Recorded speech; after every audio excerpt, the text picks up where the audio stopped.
എല്ലാവർക്കും നമസ്കാരം. പ്രായോഗിക മലയാളം ക്രാഷ് കോഴ്സിലേക്ക് സ്വാഗതം. നമ്മളിന്ന് ബ്ലോക്ക് 3 മാധ്യമങ്ങൾക്ക് വേണ്ടിയുള്ള രചന എന്ന് പറയുന്ന ബ്ലോക്കിലെ 3 യൂണിറ്റുകളാണ് പരിശോധിക്കുന്നത്. അതിൽ ആദ്യത്തെ യൂണിറ്റ് എന്ന് പറയുന്നത് വാർത്താഘടന, വാർത്താമൂലകങ്ങൾ എന്ന് പറയുന്ന ജോയ് തിരുമൂലപുരത്തിൻ്റെ രചിച്ച വാർത്തയുമായി ബന്ധപ്പെട്ട വാർത്താരചനയുമായി ബന്ധപ്പെട്ട ഒരു പാഠഭാഗമാണ്. ഇതിൽ നിന്ന് കഴിഞ്ഞ പരീക്ഷയ്ക്ക് വന്ന ചില ചോദ്യങ്ങൾ നോക്കാം. നമുക്ക് ആദ്യം ക്രെഡിറ്റ് ലൈനു പകരം റിപ്പോർട്ടറുടെ പേര് വാർത്തയുടെ തുടക്കത്തിൽ നൽകുന്നതിന് പറയുന്നത് എന്ത് എന്നൊരു ചോദ്യം കഴിഞ്ഞ പ്രാവശ്യം ചോദിച്ചിട്ടുണ്ടായിരുന്നു. ബൈ ലൈൻ എന്നാണ് അതിന് പറയുന്നത്.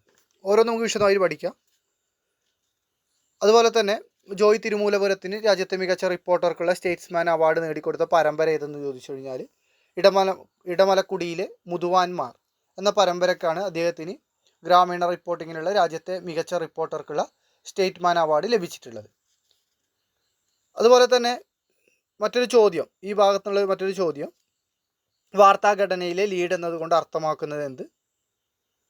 അതേപോലെ തന്നെ വാർത്താരചനയ്ക്കായി പരമ്പരാഗതമായി ഉപയോഗിച്ചു വരുന്ന ഇൻവേർട്ടഡ് പിരമിഡ് ശൈലിയുടെ പ്രത്യേകത എന്താണ്? അതുപോലെ വാർത്താഘടനയിലെ വിവിധങ്ങളായ ഘടകങ്ങളെ വിശദമായി വിവരിക്കുക. ഇത്തരം കാര്യങ്ങളാണ്. നമുക്ക് ആദ്യം ഇതിൽ ഓരോന്ന് ഇത്തരം ചോദ്യങ്ങളിലേക്ക് നമുക്ക് കടക്കാം. നമ്മൾ പറയുന്നതിനിടയ്ക്ക് തന്നെ അത്തരം ചോദ്യങ്ങൾ ഉത്തരം കടന്നു വരുന്നതായിരിക്കും. അപ്പോൾ നമുക്ക് ആദ്യം എന്താണ് വാർത്തയുടെ ഘടന? കാരണം നമ്മൾ വാർത്താഘടനയിലെ വിവിധങ്ങളായ ഘടകങ്ങളെക്കുറിച്ച് വിശദമായി വിവരിക്കുക എന്നൊരു 10 മാർക്ക് ചോദ്യം തന്നെ വന്നിട്ടുണ്ട്. അപ്പോൾ എന്താണ് വാർത്താഘടന എന്ന് നോക്കാം. എന്താണ് വാർത്ത എന്ന് നമുക്ക് നോക്കാം. അപ്പോൾ ആദ്യം നമുക്ക് ജോയ് തിരുമൂലപുരം ആരെന്ന് നോക്കിക്കഴിഞ്ഞാൽ അദ്ദേഹം കേരളത്തിൽ അറിയപ്പെട്ട ഏറ്റവും മികച്ച പത്രപ്രവർത്തകരിൽ ഒരാളായിരുന്നു. ഈനാട്, മംഗളം ദിനപത്രങ്ങളുടെ എഡിറ്റോറിയൽ വിഭാഗങ്ങളുടെ ആദ്യത്തെ തലവനായിരുന്നു. ഇന്ത്യയിലെ ഏറ്റവും മികച്ച സംവിധാനത്തിന് 2 വർഷങ്ങളിൽ രാഷ്ട്രപതിയുടെ പുരസ്കാരം നേടിയ ഒരേയൊരു മലയാളിയാണ് അദ്ദേഹം.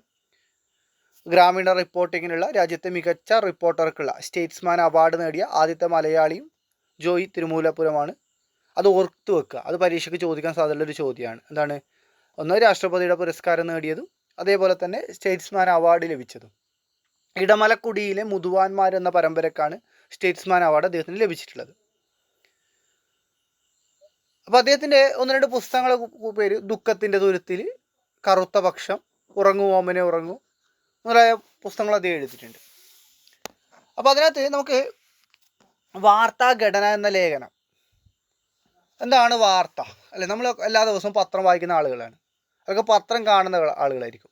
അല്ലെങ്കിൽ ഏതെങ്കിലും ഒരു സമയത്ത് നമ്മൾ പത്രം വായിച്ചിട്ടുണ്ടാവും. നമ്മൾ ചിലപ്പോൾ സോഷ്യൽ മീഡിയയിലായിരിക്കും പത്രം വായിക്കുന്നത്. അപ്പോൾ അതിനകത്ത് ഒരു പത്രം വായിക്കുന്ന സമയത്ത് അല്ലെങ്കിൽ ഒരു വാർത്ത വായിക്കുന്ന സമയത്ത് ആ വാർത്തയുടെ എഴുതുന്നതിലൊരു ഘടന ഉണ്ട്. അല്ല, വാർത്തയ്ക്ക് ഒരു സ്ട്രക്ചർ ഉണ്ട്, ഒരു ഘടനയുണ്ട്, അതുപോലെ എഴുതുന്ന ഒരു രീതിയുണ്ട്. അപ്പോൾ അതിനെ വളരെ സൂക്ഷ്മമായിട്ട് വിശദീകരിക്കുന്ന ഒരു ലേഖനമാണിത്. വാർത്താഘടനയിലെ ഓരോ ഘടകത്തെയും സൂക്ഷ്മമായിട്ട് ഇതിനകത്ത് വിശദീകരിക്കുന്നുണ്ട്. അപ്പോൾ ഒരു വാർത്ത എടുത്തു കഴിഞ്ഞാൽ നമുക്ക് നോർമലി ഒരു തലക്കെട്ട് കാണാം, അതുപോലെ ആരാണ്, ക്രെഡിറ്റ് ലൈൻ കാണാൻ വേണ്ടി പറ്റും, പിന്നെ സ്ഥലം കാണാൻ വേണ്ടി പറ്റും, പിന്നെ ലീഡ്, അങ്ങനെ വാർത്തയുടെ ബോഡി, ടെയിൽ, ഇങ്ങനെ ഭാഗങ്ങൾ കാണാൻ പറ്റും. അപ്പോൾ തലക്കെട്ടിനെ പറ്റിയുള്ള വിവരം ആദ്യം നമ്മൾ വാർത്തയുടെ തലക്കെട്ടാണ് പറയുന്നത്. തലക്കെട്ടിന് ശേഷം ക്രെഡിറ്റ് ലൈനിനെ കുറിച്ച് പറയുന്നു. വിവിധതരം ക്രെഡിറ്റ് ലൈനുകളുണ്ട്. അതിനുശേഷം പ്ലേസ് ലൈൻ ഉണ്ട്. പിന്നെ ഒരു കാലത്ത് നിലവിലുണ്ടായിരുന്ന ഡേറ്റ് ലൈൻ ഉണ്ട്. ഇതൊക്കെ വളരെ പ്രധാനപ്പെട്ടതാണ്. പിന്നീട് ഇൻട്രോ, ബോഡി, ടെയിൽ. അതായത് ഒരു വാർത്ത എടുത്തു കഴിഞ്ഞാൽ അതിൻ്റെ 3 പ്രധാനപ്പെട്ട ഭാഗങ്ങളാണ്. അതിനെക്കുറിച്ച് പറയുന്നു. പിന്നെ ഇൻവേർട്ടഡ് പിരമിഡ് ശൈലി, അതൊക്കെ വളരെ പ്രധാനപ്പെട്ടതാണ്. ഇൻവേർട്ടഡ് പിരമിഡ് ശൈലി എന്ന് പറയുന്നത് അതിൻ്റെ ഗുണഗണങ്ങളും പോരായ്മകളെ കുറിച്ച് പറയുന്നു. അപ്പോൾ ഇതിൽ ആദ്യത്തേത് വാർത്താഘടനയുടെ മൗലികതയെ സൂചിപ്പിച്ചുകൊണ്ടാണ് പറയുന്നത്. അല്ലെ, നമ്മളൊരു വാർത്താ മാധ്യമം എന്ന് പറയുന്നത്, അല്ലെ, നമ്മളൊരു ജനാധിപത്യത്തിൻ്റെ 4ാമത്തെ തൂണെന്നൊക്കെയാണ് വാർത്താ മാധ്യമങ്ങൾ പറയുന്നത്, അല്ലെങ്കിൽ മാധ്യമങ്ങൾ പറയുന്നത്. അപ്പോൾ അതിൽ പത്രമാധ്യമങ്ങൾക്ക് വലിയൊരു പങ്കുണ്ട്. ഈ ഒരു ജനാധിപത്യത്തിൻ്റെ 4ാം തൂണാകുന്നതിൽ വലിയൊരു പങ്കുണ്ട്. അല്ലെ, നമ്മൾ ഒരു പത്രം എടുക്കുന്ന സമയത്ത് ഒരു പത്രത്തിൽ ഒരുപാട് വാർത്തകളുണ്ടാകും. അപ്പോൾ നമ്മൾ അതിൽ ഏത് വാർത്തയാണ് വായിക്കുന്നത്? ഇപ്പോൾ നമ്മളൊരു പത്രത്തിൽ 100 വാർത്ത ആണെങ്കിൽ 100 വാർത്ത നമ്മൾ വായിക്കില്ല. അതിൽ നമ്മൾ സെലക്റ്റീവായിട്ടാണ് വായിക്കുന്നത്. അത് നമ്മൾ പലപ്പോഴും ഒരു തലക്കെട്ട് വായിച്ചതിന് ശേഷമാണ് ആ വാർത്ത വായിക്കണോ വേണ്ടിയെന്ന് തീരുമാനിക്കുന്നത്. അല്ല, ചില തലക്കെട്ടുകൾ വായനക്കാരെ ആകർഷിക്കുന്നതും വാർത്ത വായിക്കാൻ പ്രേരിപ്പിക്കുകയും ചെയ്യുന്നതായിരിക്കും. അപ്പോൾ തലക്കെട്ടിലൂടെയാണ് നമ്മൾ ഒരു വാർത്തയിലേക്ക് കിടക്കുന്നത്. അപ്പോൾ അതുകൊണ്ട് തന്നെ ഒരു വാർത്തയുടെ ആദ്യത്തെ ഭാഗം എന്ന് പറയുന്നത് തലക്കെട്ട് തന്നെയാണ്. ഇപ്പോൾ നമ്മൾ ഇന്നത്തെ ഈ ദിവസത്തെ പത്രം എടുത്താൽ 24-ാം തീയതി മലയാള മനോരമയുടെ ഫ്രണ്ട് പേജിലുള്ള ഒരു തലക്കെട്ടെന്ന് പറയുന്നത് മുഖ്യമന്ത്രിയുടെ ഓഫീസിനെതിരെ ഗുരുതര ആരോപണം, വാർത്താ ചോർച്ച, അന്വേഷണ റിപ്പോർട്ട് കൃഷിമന്ത്രിയുടെ മുന്നിൽ. ഇതായിരുന്നു വാർത്തയുടെ തലക്കെട്ട് പറയുന്നത്. അപ്പോൾ ഈ ഒരു തലക്കെട്ട് കാണുന്ന സമയത്ത് സ്വാഭാവികമായും നമ്മൾ എന്ത് ചെയ്യും, അതെന്താണ് ഇത്തരത്തിലൊരു തലക്കെട്ട്, അങ്ങനെ നമ്മൾ ആ വാർത്ത വായിക്കാൻ മുതിരും. അപ്പോൾ വളരെ പ്രധാനപ്പെട്ടതാണ് ഈ പറയുന്ന തലക്കെട്ട് നൽകുന്നത്. അപ്പോൾ തലക്കെട്ട് വായിക്കുന്ന സമയത്ത് നമ്മൾ തലക്കെട്ടിലൂടെ നമ്മൾ വാർത്തയിലേക്ക് പോകുന്നു. അതിനുശേഷമാണ് ഈ വാർത്തയുടെ മറ്റു ഭാഗങ്ങൾ വരുന്നത്. അപ്പോൾ ഏറ്റവും പ്രധാനപ്പെട്ടാണ് തലക്കെട്ട്, വളരെ ആകർഷണീയമായിരിക്കും. അപ്പോൾ ഇത് ആദ്യത്തെ ഇതാണ് ഘടകമാണ്, ഒരു വാർത്താ ഘടനയിലെ ഒരു ഘടകമാണ് തലക്കെട്ട് എന്ന് പറയുന്നത്. അല്ല, ഈ ഒരു തലക്കെട്ട് വായിക്കുമ്പോൾ തന്നെ നമുക്ക് എന്താണ് ഒരു വാർത്തയുടെ സ്വഭാവം ഏകദേശം മനസ്സിലാകുന്നുണ്ടല്ലേ. മുഖ്യമന്ത്രിയുടെ ഓഫീസിനെതിരെ ഗുരുതര ആരോപണം, പിന്നെ അന്വേഷണ റിപ്പോർട്ട് കൃഷിമന്ത്രിയുടെ മുന്നിൽ എന്നൊക്കെ പറയുമ്പോൾ അതിനകത്ത് നമുക്ക് ഏകദേശം ഒരു സാധനം കിട്ടുന്നുണ്ട്. എന്നാൽ എന്താണ് ആരോപണം എന്ന് നമുക്കതിൽ നിന്ന് മനസ്സിലാകുന്നില്ല അല്ലേ. തലക്കെട്ടിനകത്ത് എന്താണ് ആരോപണം അല്ലേ, മുഖ്യമന്ത്രിയുടെ ഓഫീസിനെതിരെ ഗുരുതര ആരോപണം എന്ന് മാത്രമേ കൊടുത്തിട്ടുള്ളൂ, എന്താണ് ആരോപണം എന്ന് പറയുന്നില്ല. അപ്പോൾ തലക്കെട്ട് വരുമ്പോൾ നമുക്ക് ജിജ്ഞാസ വരും അല്ലേ, എന്താണ് ഒന്നൊരു ആരോപണം ഉണ്ട്, എന്താണ് ആരോപണം, അപ്പോൾ ആരോപണം എന്താണെന്ന് അറിയാനുള്ള ഒരു ജിജ്ഞാസ നമുക്ക് ഉണ്ടാവും. അപ്പോൾ ഈ ജിജ്ഞാസയോടെ വാർത്തയിലേക്ക് കടക്കാനുള്ള മനഃശാസ്ത്രപരമായിട്ടുള്ള ഒരു വിദ്യയാണ് ഇവിടെ പ്രയോഗിച്ചിട്ടുള്ളത്. ഈ തലക്കെട്ടിനകത്ത് അത്ര ഒരു വിദ്യയാണ് പ്രയോഗിച്ചിട്ടുള്ളത്. അപ്പോൾ ഒരു വാർത്ത നമ്മൾ വായിക്കണോ വേണ്ടയോ എന്ന് തീരുമാനിക്കുന്നത് തലക്കെട്ട് പ്രധാന കാരണമാകുന്നു. പരീക്ഷയ്ക്ക് ചോദിച്ചു കഴിഞ്ഞാൽ ഒരു വാർത്തയിൽ തലക്കെട്ടിൻ്റെ പ്രാധാന്യം ചോദിച്ചത് വളരെ പ്രധാനപ്പെട്ടാണ്. ഒരു വാർത്ത വായിക്കണോ വേണ്ടയോ എന്ന് തീരുമാനിക്കാൻ തലക്കെട്ട് പ്രധാന കാരണമാകുന്നുണ്ട്. അതുകൊണ്ട് തന്നെ തലക്കെട്ട് പ്രയോഗിക്കുന്നതിൽ കാര്യമായ സൂക്ഷ്മതയും ഔചിത്യം ആവശ്യമുണ്ട്. ഒരു തലക്കെട്ട് പ്രയോഗിക്കുന്നതിൽ കാര്യമായിട്ടുള്ള സൂക്ഷ്മത ഔചിത്യം ആവശ്യമുണ്ട്. അത് കഴിഞ്ഞ് അടുത്ത ക്രെഡിറ്റ് ലൈനാണ്. അതെ, തലക്കെട്ട് കഴിഞ്ഞാൽ നമ്മൾ കാണുന്ന ക്രെഡിറ്റ് ലൈനാണ്. എന്താണ് ക്രെഡിറ്റ് ലൈൻ? വാർത്ത ശേഖരിച്ചാൽ, ഇപ്പോൾ ഞാൻ ഈ പറഞ്ഞ വാർത്ത ശേഖരിച്ചത് മിഥുൻ എം കുര്യാക്കോസ് എന്നൊരാളാണ്. അതല്ലെങ്കിൽ ചിലപ്പോൾ മനോരമ ലേഖനം, ഞാൻ മലയാള മനോരമ പത്രമാണ് എടുത്തിട്ടുള്ളത്, അപ്പോൾ മലയാള മനോരമ ലേഖനം എന്ന് കാണാൻ പറ്റും. അപ്പോൾ വാർത്ത ശേഖരിച്ച ആളെ സൂചിപ്പിക്കാൻ ഉപയോഗിക്കുന്നതാണ് ക്രെഡിറ്റ് ലൈൻ എന്ന് പറയുന്നത്. പലപ്പോഴും സ്വന്തം ലേഖനം എന്ന് കാണാൻ പറ്റും, അല്ലെങ്കിൽ മനോരമ ലേഖനം എന്ന് പറയും അല്ലെ. ഒരു സംഭവ സ്ഥലത്ത് നിന്ന്, അല്ല ഒരു സംഭവത്തിൻ്റെ റിപ്പോർട്ടിംഗ് ആണല്ലോ വാർത്ത. അപ്പോൾ ഒരു സംഭവ സ്ഥലത്ത് നിന്ന് വാർത്ത ശേഖരിക്കാൻ പത്രം നിയോഗിച്ച ആളാണ് ലേഖകൻ അഥവാ സ്വന്തം ലേഖകൻ എന്ന് പറയുന്നത്. അപ്പോൾ ചിലയിടങ്ങളിൽ ഇപ്പോൾ അമേരിക്കയിലത്തെ ഒരു കാര്യം ശേഖരിക്കണം, അപ്പോൾ അമേരിക്കയിൽ ഇപ്പോൾ മലയാള മനോരമ പോലത്തെ ഒരു പത്രത്തിന് അവിടെ ലേഖകരുണ്ടാവില്ല. അപ്പോൾ എന്ത് ചെയ്യും? അപ്പോൾ അവിടുത്തെ പ്രാദേശികമായ ആരും സഹായം തേടും. അവരെന്ത് ചെയ്യും? മറ്റുള്ളവർ സഹായം തേടാറ് താൽക്കാലികമായിട്ടുള്ള. അങ്ങനെ മറ്റവിടെ നിന്നുള്ള ആളുകളെ കൊണ്ട് വാർത്ത ശേഖരിക്കുമ്പോൾ അതൊന്ന് സ്വന്തം പ്രതിനിധിയാവുന്നു. ആ വാർത്ത ശേഖരിക്കുന്നത് എഡിറ്റോറിയൽ സ്റ്റാഫിൽ ആരെങ്കിലും ആണെങ്കിൽ അത് സ്റ്റാഫ് പ്രതിനിധിയോ സ്റ്റാഫ് റിപ്പോർട്ടറോ എന്നാണ് അവരെ വിളിക്കപ്പെടുന്നത്. അതേപോലെ തന്നെ പ്രത്യേക ലേഖനം എന്ന ഒരു പോസ്റ്റിനെ പറ്റി പറയുന്നുണ്ട്. അത് നമ്മൾ ചിലപ്പോൾ വായിച്ചിട്ടുണ്ടോ? പ്രത്യേക ലേഖകൻ എന്ന് ചില പിന്നെ വാർത്തക്കകത്തെല്ലാം കാണും. നിങ്ങളൊരു പത്രവാർത്ത എടുത്തിട്ട് നോക്കിക്കഴിഞ്ഞാൽ അതിൻ്റെ മുകളിൽ കാണാൻ പറ്റും എഴുതിയിട്ട് പ്രത്യേക ലേഖകൻ, അല്ലെങ്കിൽ സ്പെഷ്യൽ കറസ്പോണ്ടൻറ്റ് എന്നൊക്കെ കാണാൻ വേണ്ടി പറ്റും. ഈ ഒരു തസ്തികക്ക് കുറച്ചും കൂടി ഗ്രേഡ് കൂടുതലാണ്. എന്താണ് ഈ പ്രത്യേക ലേഖനം എന്ന് പറഞ്ഞാൽ സ്വന്തം ലേഖകനേക്കാൾ അല്പം ഉയർന്ന തസ്തികയാണ്. അതായത് സ്വന്തമായിട്ട് ഒരു മാധ്യമത്തിന് ലേഖകനുണ്ട്, അവരെക്കാളും കുറച്ചും കൂടി ഉയർന്ന തലത്തിലുള്ള ഗ്രേഡിലുള്ള ഒരു ലേഖകനാണ് ഈ പ്രത്യേക ലേഖനം എന്ന് പറയുന്നത്. അപ്പോൾ ആരെങ്കിലും അയച്ചു കൊടുക്കുകയോ സന്ദേശം അയക്കുകയോ ചെയ്യുന്ന വാർത്തയാണെങ്കിൽ ഒരു ലേഖകൻ എന്നാണ് ക്രെഡിറ്റ് ലൈൻ വരിക. അപ്പോൾ ക്രെഡിറ്റ് ലൈൻ രണ്ടാമത്താണ്. അപ്പോൾ ഒരു ലേഖകൻ എന്ന് വരുന്നത് എങ്ങനെയാണെന്ന് വെച്ചാൽ, ഇപ്പോൾ ഒരു മലയാള മനോരമയ്ക്ക് നമ്മൾ ആരെങ്കിലും ഒരു വാർത്ത അയച്ചു കൊടുത്തു, അല്ലെങ്കിൽ ഒരു സന്ദേശം അയച്ചു കൊടുത്തു. അങ്ങനെ അയച്ചു കൊടുത്ത സന്ദേശമോ വാർത്തയോ ആണ് വരുന്നതെങ്കിൽ അവിടെ ഒരു ലേഖകൻ എന്നാണ് ക്രെഡിറ്റ് ലൈന് വരുന്നത്.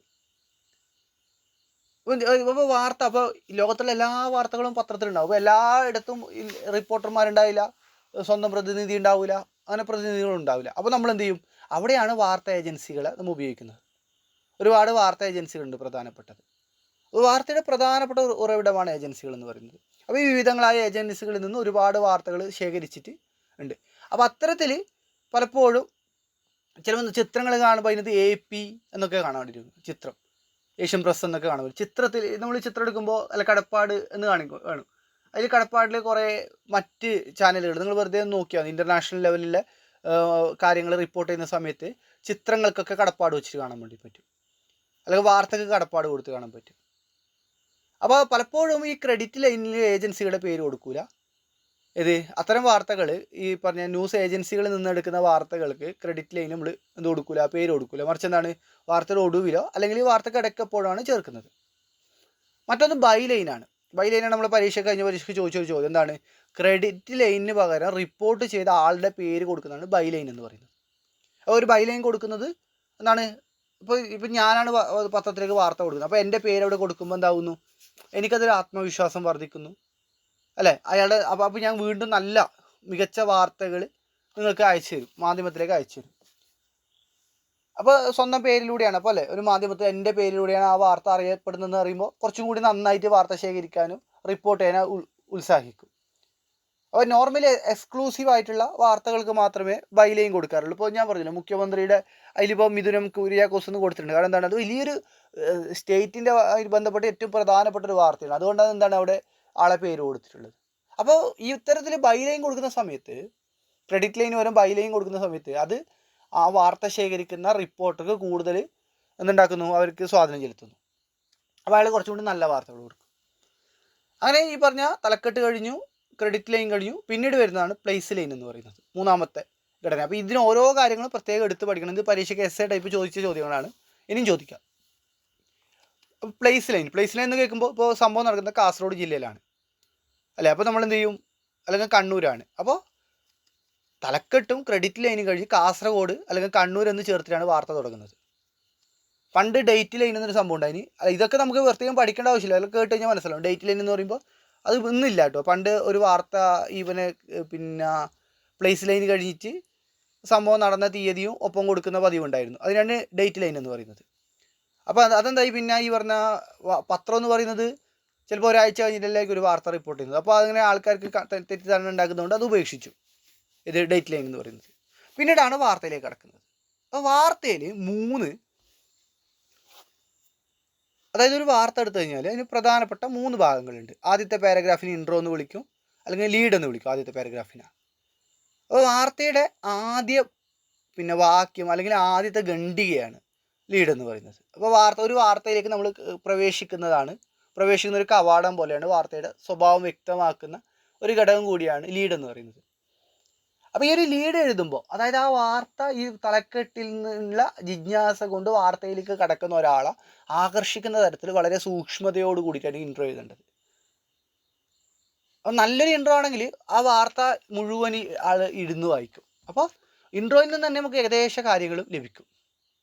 ഒരു വാർത്ത വായിക്കുമ്പോൾ ഇൻട്രോയിൽ നിന്ന് തന്നെ ഒരു വാർത്തയെക്കുറിച്ചുള്ള ഏകദേശ കാര്യങ്ങൾ ലഭിക്കും.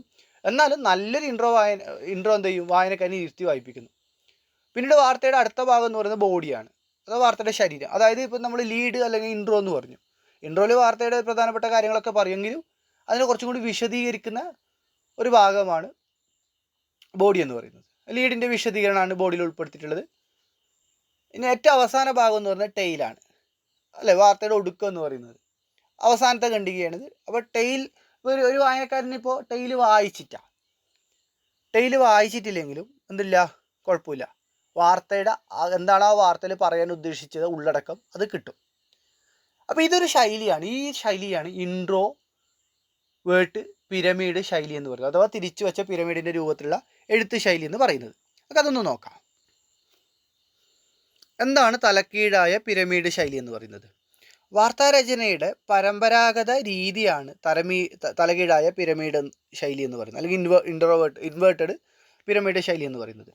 അപ്പോൾ അതിൽ ഏറ്റവും പ്രധാനപ്പെട്ട വിവരങ്ങൾ മുകളിൽ, പ്രാധാന്യം കുറഞ്ഞ തൊട്ട് താഴെ, അപ്രധാന വിവരങ്ങൾ ഏറ്റവും താഴെ എന്ന രീതിയിലാണ് ഇത്തരം വാർത്തകൾ എഴുതുന്നുള്ളത്. അപ്പോൾ ഒരു വാർത്തയുടെ കേന്ദ്ര ബിന്ദു അല്ലെങ്കിൽ വാർത്തയുടെ കേന്ദ്ര ആശയം അത് ആദ്യം തന്നെ ലഭ്യമാകാൻ കഴിയുമെന്നതിനാൽ വർത്തമാന പത്രങ്ങൾ ഈ രീതി പൊതുവായിട്ട് സ്വീകരിക്കുന്നുണ്ട്. അപ്പോൾ വാർത്ത മുഴുവൻ വായിക്കാതെ അത്യാവശ്യ വിവരങ്ങൾ അറിയാൻ വേണ്ടി ഈ രീതിയിൽ വായനക്കാരന് കഴിയുന്നുണ്ട്. അപ്പോൾ ലീഡ് വായിക്കുമ്പോൾ തന്നെ ശേഷം വായിക്കണമെന്ന് വായനക്കാരൻ തീരുമാനിക്കുന്നുണ്ട്. അപ്പോൾ തലകീഴായ പിരമിഡിൻ്റെ 3 ഘടകങ്ങളാണ് നമ്മളിപ്പോൾ പറഞ്ഞ്. ലീഡ് അല്ലെങ്കിൽ ആമുഖം, അല്ലെങ്കിൽ വാർത്താ ഗാത്രം എന്ന് പറയുന്ന ബോഡി,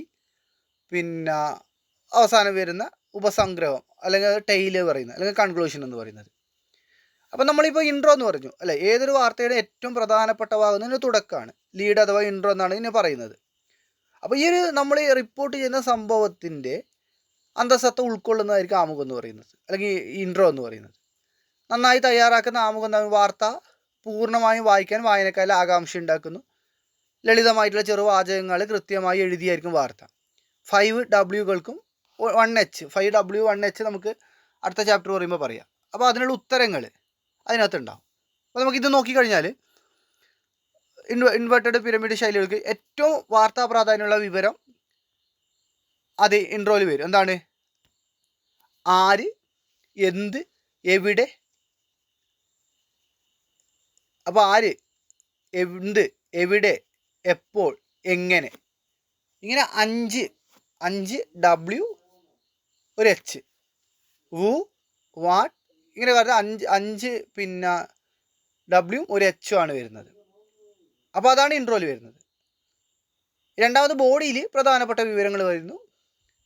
അവസാനം ഇപ്പോൾ ഈ പറയുന്ന കൺക്ലൂഷൻ അഥവാ ടെയിലിൽ മറ്റു പൊതുവായ വിവരങ്ങൾ പശ്ചാത്തലത്തിൽ വരുന്നു. അപ്പോൾ ആമുഖത്തിന് തുടർച്ചയായിട്ട് വരുന്ന ഭാഗമാണ് ലീഡ് പിന്നെ ബോഡി എന്ന് പറയുന്നത്. ആമുഖത്തിൽ പറയുന്ന വസ്തുതകളുടെ വിവരണമായിരിക്കും ഇതിലുണ്ടാവുന്നത്. അപ്പോൾ വാർത്തയിലെ പ്രധാന ഘടകങ്ങളുടെ വിശദീകരണം വാർത്താഗാത്രത്തിൽ ഉൾക്കൊള്ളിച്ചിട്ടുണ്ടാവും. അപ്പോൾ ഉപസംഗ്രഹം എന്ന് പറയുന്നത് തലകീഴായ പിരമിഡിൻ്റെ അവസാനത്തെ ഭാഗമാണ്. താരതമ്യേന പ്രാധാന്യം കുറഞ്ഞ വിവരണങ്ങളായിരിക്കും ഉപസംഗ്രഹത്തിൽ കാണാൻ സാധിക്കുന്നത്. അപ്പോൾ സാധാരണ ഇതൊരു വാർത്തയുടെ പശ്ചാത്തലത്തിൽ നമുക്ക് കാണാൻ പറ്റും. ഇപ്പോൾ ഒരു ഉദാഹരണം പറയാം. തലകീഴായ പിരമിഡ് ശൈലി ഉദാഹരണം നമ്മൾ പറഞ്ഞു. ബൈ ലൈനുകൾ കൊടുത്തു. ബൈ ലൈൻ കൊടുത്തിട്ട് പ്ലേസ് ലൈൻ കൊടുത്തു. തിരുവനന്തപുരം. മികച്ച നടിക്കുള്ള ദേശീയ പുരസ്കാരം സുരഭി ലക്ഷ്മിക്ക്. മിന്നാമിനുങ്ങുന്ന സിനിമയിലെ അഭിനയമാണ് സുരഭിക്ക് പുരസ്കാരം നേടിക്കൊടുത്തത്. മലയാള സിനിമയിൽ നിന്ന് ദേശീയ പുരസ്കാരം നേടുന്ന 5ാമത്തെ നടിയാണ് സുരഭി ലക്ഷ്മി. ഇത്ര വായിക്കുന്ന സമയത്ത് ആ വാർത്തയുടെ കാര്യം നമുക്ക് കിട്ടി. ആർക്കാണ് എന്താണ് ലഭിച്ചത്? സുരഭി ലക്ഷ്മിക്കാണ് ലഭിച്ചത് മികച്ച നടിക്കുള്ള ദേശീയ അവാർഡ്. മിന്നാമിനുങ്ങുന്ന സിനിമക്കാണ് ലഭിച്ചിട്ടുള്ളത്. മലയാള സിനിമയിൽ നിന്ന് ദേശീയ പുരസ്കാരം നേടുന്ന 5ാമത്തെ നടിയാണ് സുരഭി ലക്ഷ്മി. ഇതാണ് ലീഡ് എന്ന് പറയുന്നത്. അപ്പോൾ ഒരു വായനക്കാരന് ഇത് വായിച്ചിട്ട് വിടാം. എന്നാൽ അതിനുശേഷം അതിന് തുടർച്ചയായിട്ട് വരുന്നത് ബോഡി. എന്താണ്? കോഴിക്കോട് നരിക്കുന്ന സ്വദേശിയായ സുരഭി നാടകങ്ങളിലൂടെയും സീരിയലുകളിലൂടെയുമാണ് അഭിനയ രംഗത്ത് പ്രശസ്തിയായത്. കേരള സംഗീത നാടക അക്കാദമി അവാർഡ് ഉൾപ്പെടെ നിരവധി പുരസ്കാരങ്ങൾ നേടിയിട്ടുണ്ട്. പിന്നീട് ഈ ബോഡി വായിച്ചിട്ട് നമുക്ക് ആ വാർത്ത ഉപേക്ഷിച്ച് കഴിഞ്ഞാലും വായിക്കാതിരുന്നു കഴിഞ്ഞാൽ നമുക്ക് എന്താണ് അതിൻ്റെ അർത്ഥം പൂർണ്ണമായിട്ട് ലഭിക്കും. പിന്നെ അവരുടെ ഭരതനാട്യത്തിൽ ബിരുദധാരി അഡീഷണൽ ആയിട്ട് വിവരങ്ങളാണ്. അതെല്ലാവർക്കും ആവശ്യമില്ല. അപ്പോൾ ഈ ഒരു തലകീഴായ പിരമിഡ് ശൈലി എവിടെ നിന്നാണ് വന്നതെന്ന് നോക്കാം നമുക്ക്. എവിടെ നിന്നായിരിക്കും തലകീഴായ പിരമിഡ് ശൈലി വന്നത്? 19ാം നൂറ്റാണ്ടിൽ അല്ല 17ാം നൂറ്റാണ്ടിൽ അമേരിക്കൻ യുദ്ധകാലത്താണ് തലകീഴായ പിരമിഡ് ശൈലി ആരംഭിച്ചതെന്നാണ് പത്രപ്രവർത്തനത്തിൻ്റെ ചരിത്രം പറയുന്നത്. യുദ്ധവാർത്തകൾ റിപ്പോർട്ടർമാർ അറിയിച്ചിരുന്നത് ടെലഗ്രാഫ് വഴിയായിരുന്നു. ആ കാലഘട്ടത്തിൽ ഇന്നത്തെ പോലെ മൊബൈൽ അങ്ങനത്തെ കാര്യങ്ങളില്ലാത്ത സമയത്താണ്. അപ്പോൾ അത് ചിലവേറിയതും വിശ്വസിക്കാനാവാത്തതുമായിരുന്നു ടെലിഗ്രാഫ് എന്ന് പറയുന്നത്. അല്ലെ, പലപ്പോഴും പ്രധാനപ്പെട്ട വിവരങ്ങൾ പറയുന്നതിന് മുമ്പ് ബന്ധം വിച്ഛേദിക്കപ്പെട്ടു. മാത്രമല്ല എന്താണ്, ഈ പറയുന്ന ശത്രു സൈന്യം ഈ പറയുന്ന ടെലഗ്രാഫ് പോകുന്ന കേബിളുകൾ കട്ട് ചെയ്യാനും സാധ്യതയുണ്ട്.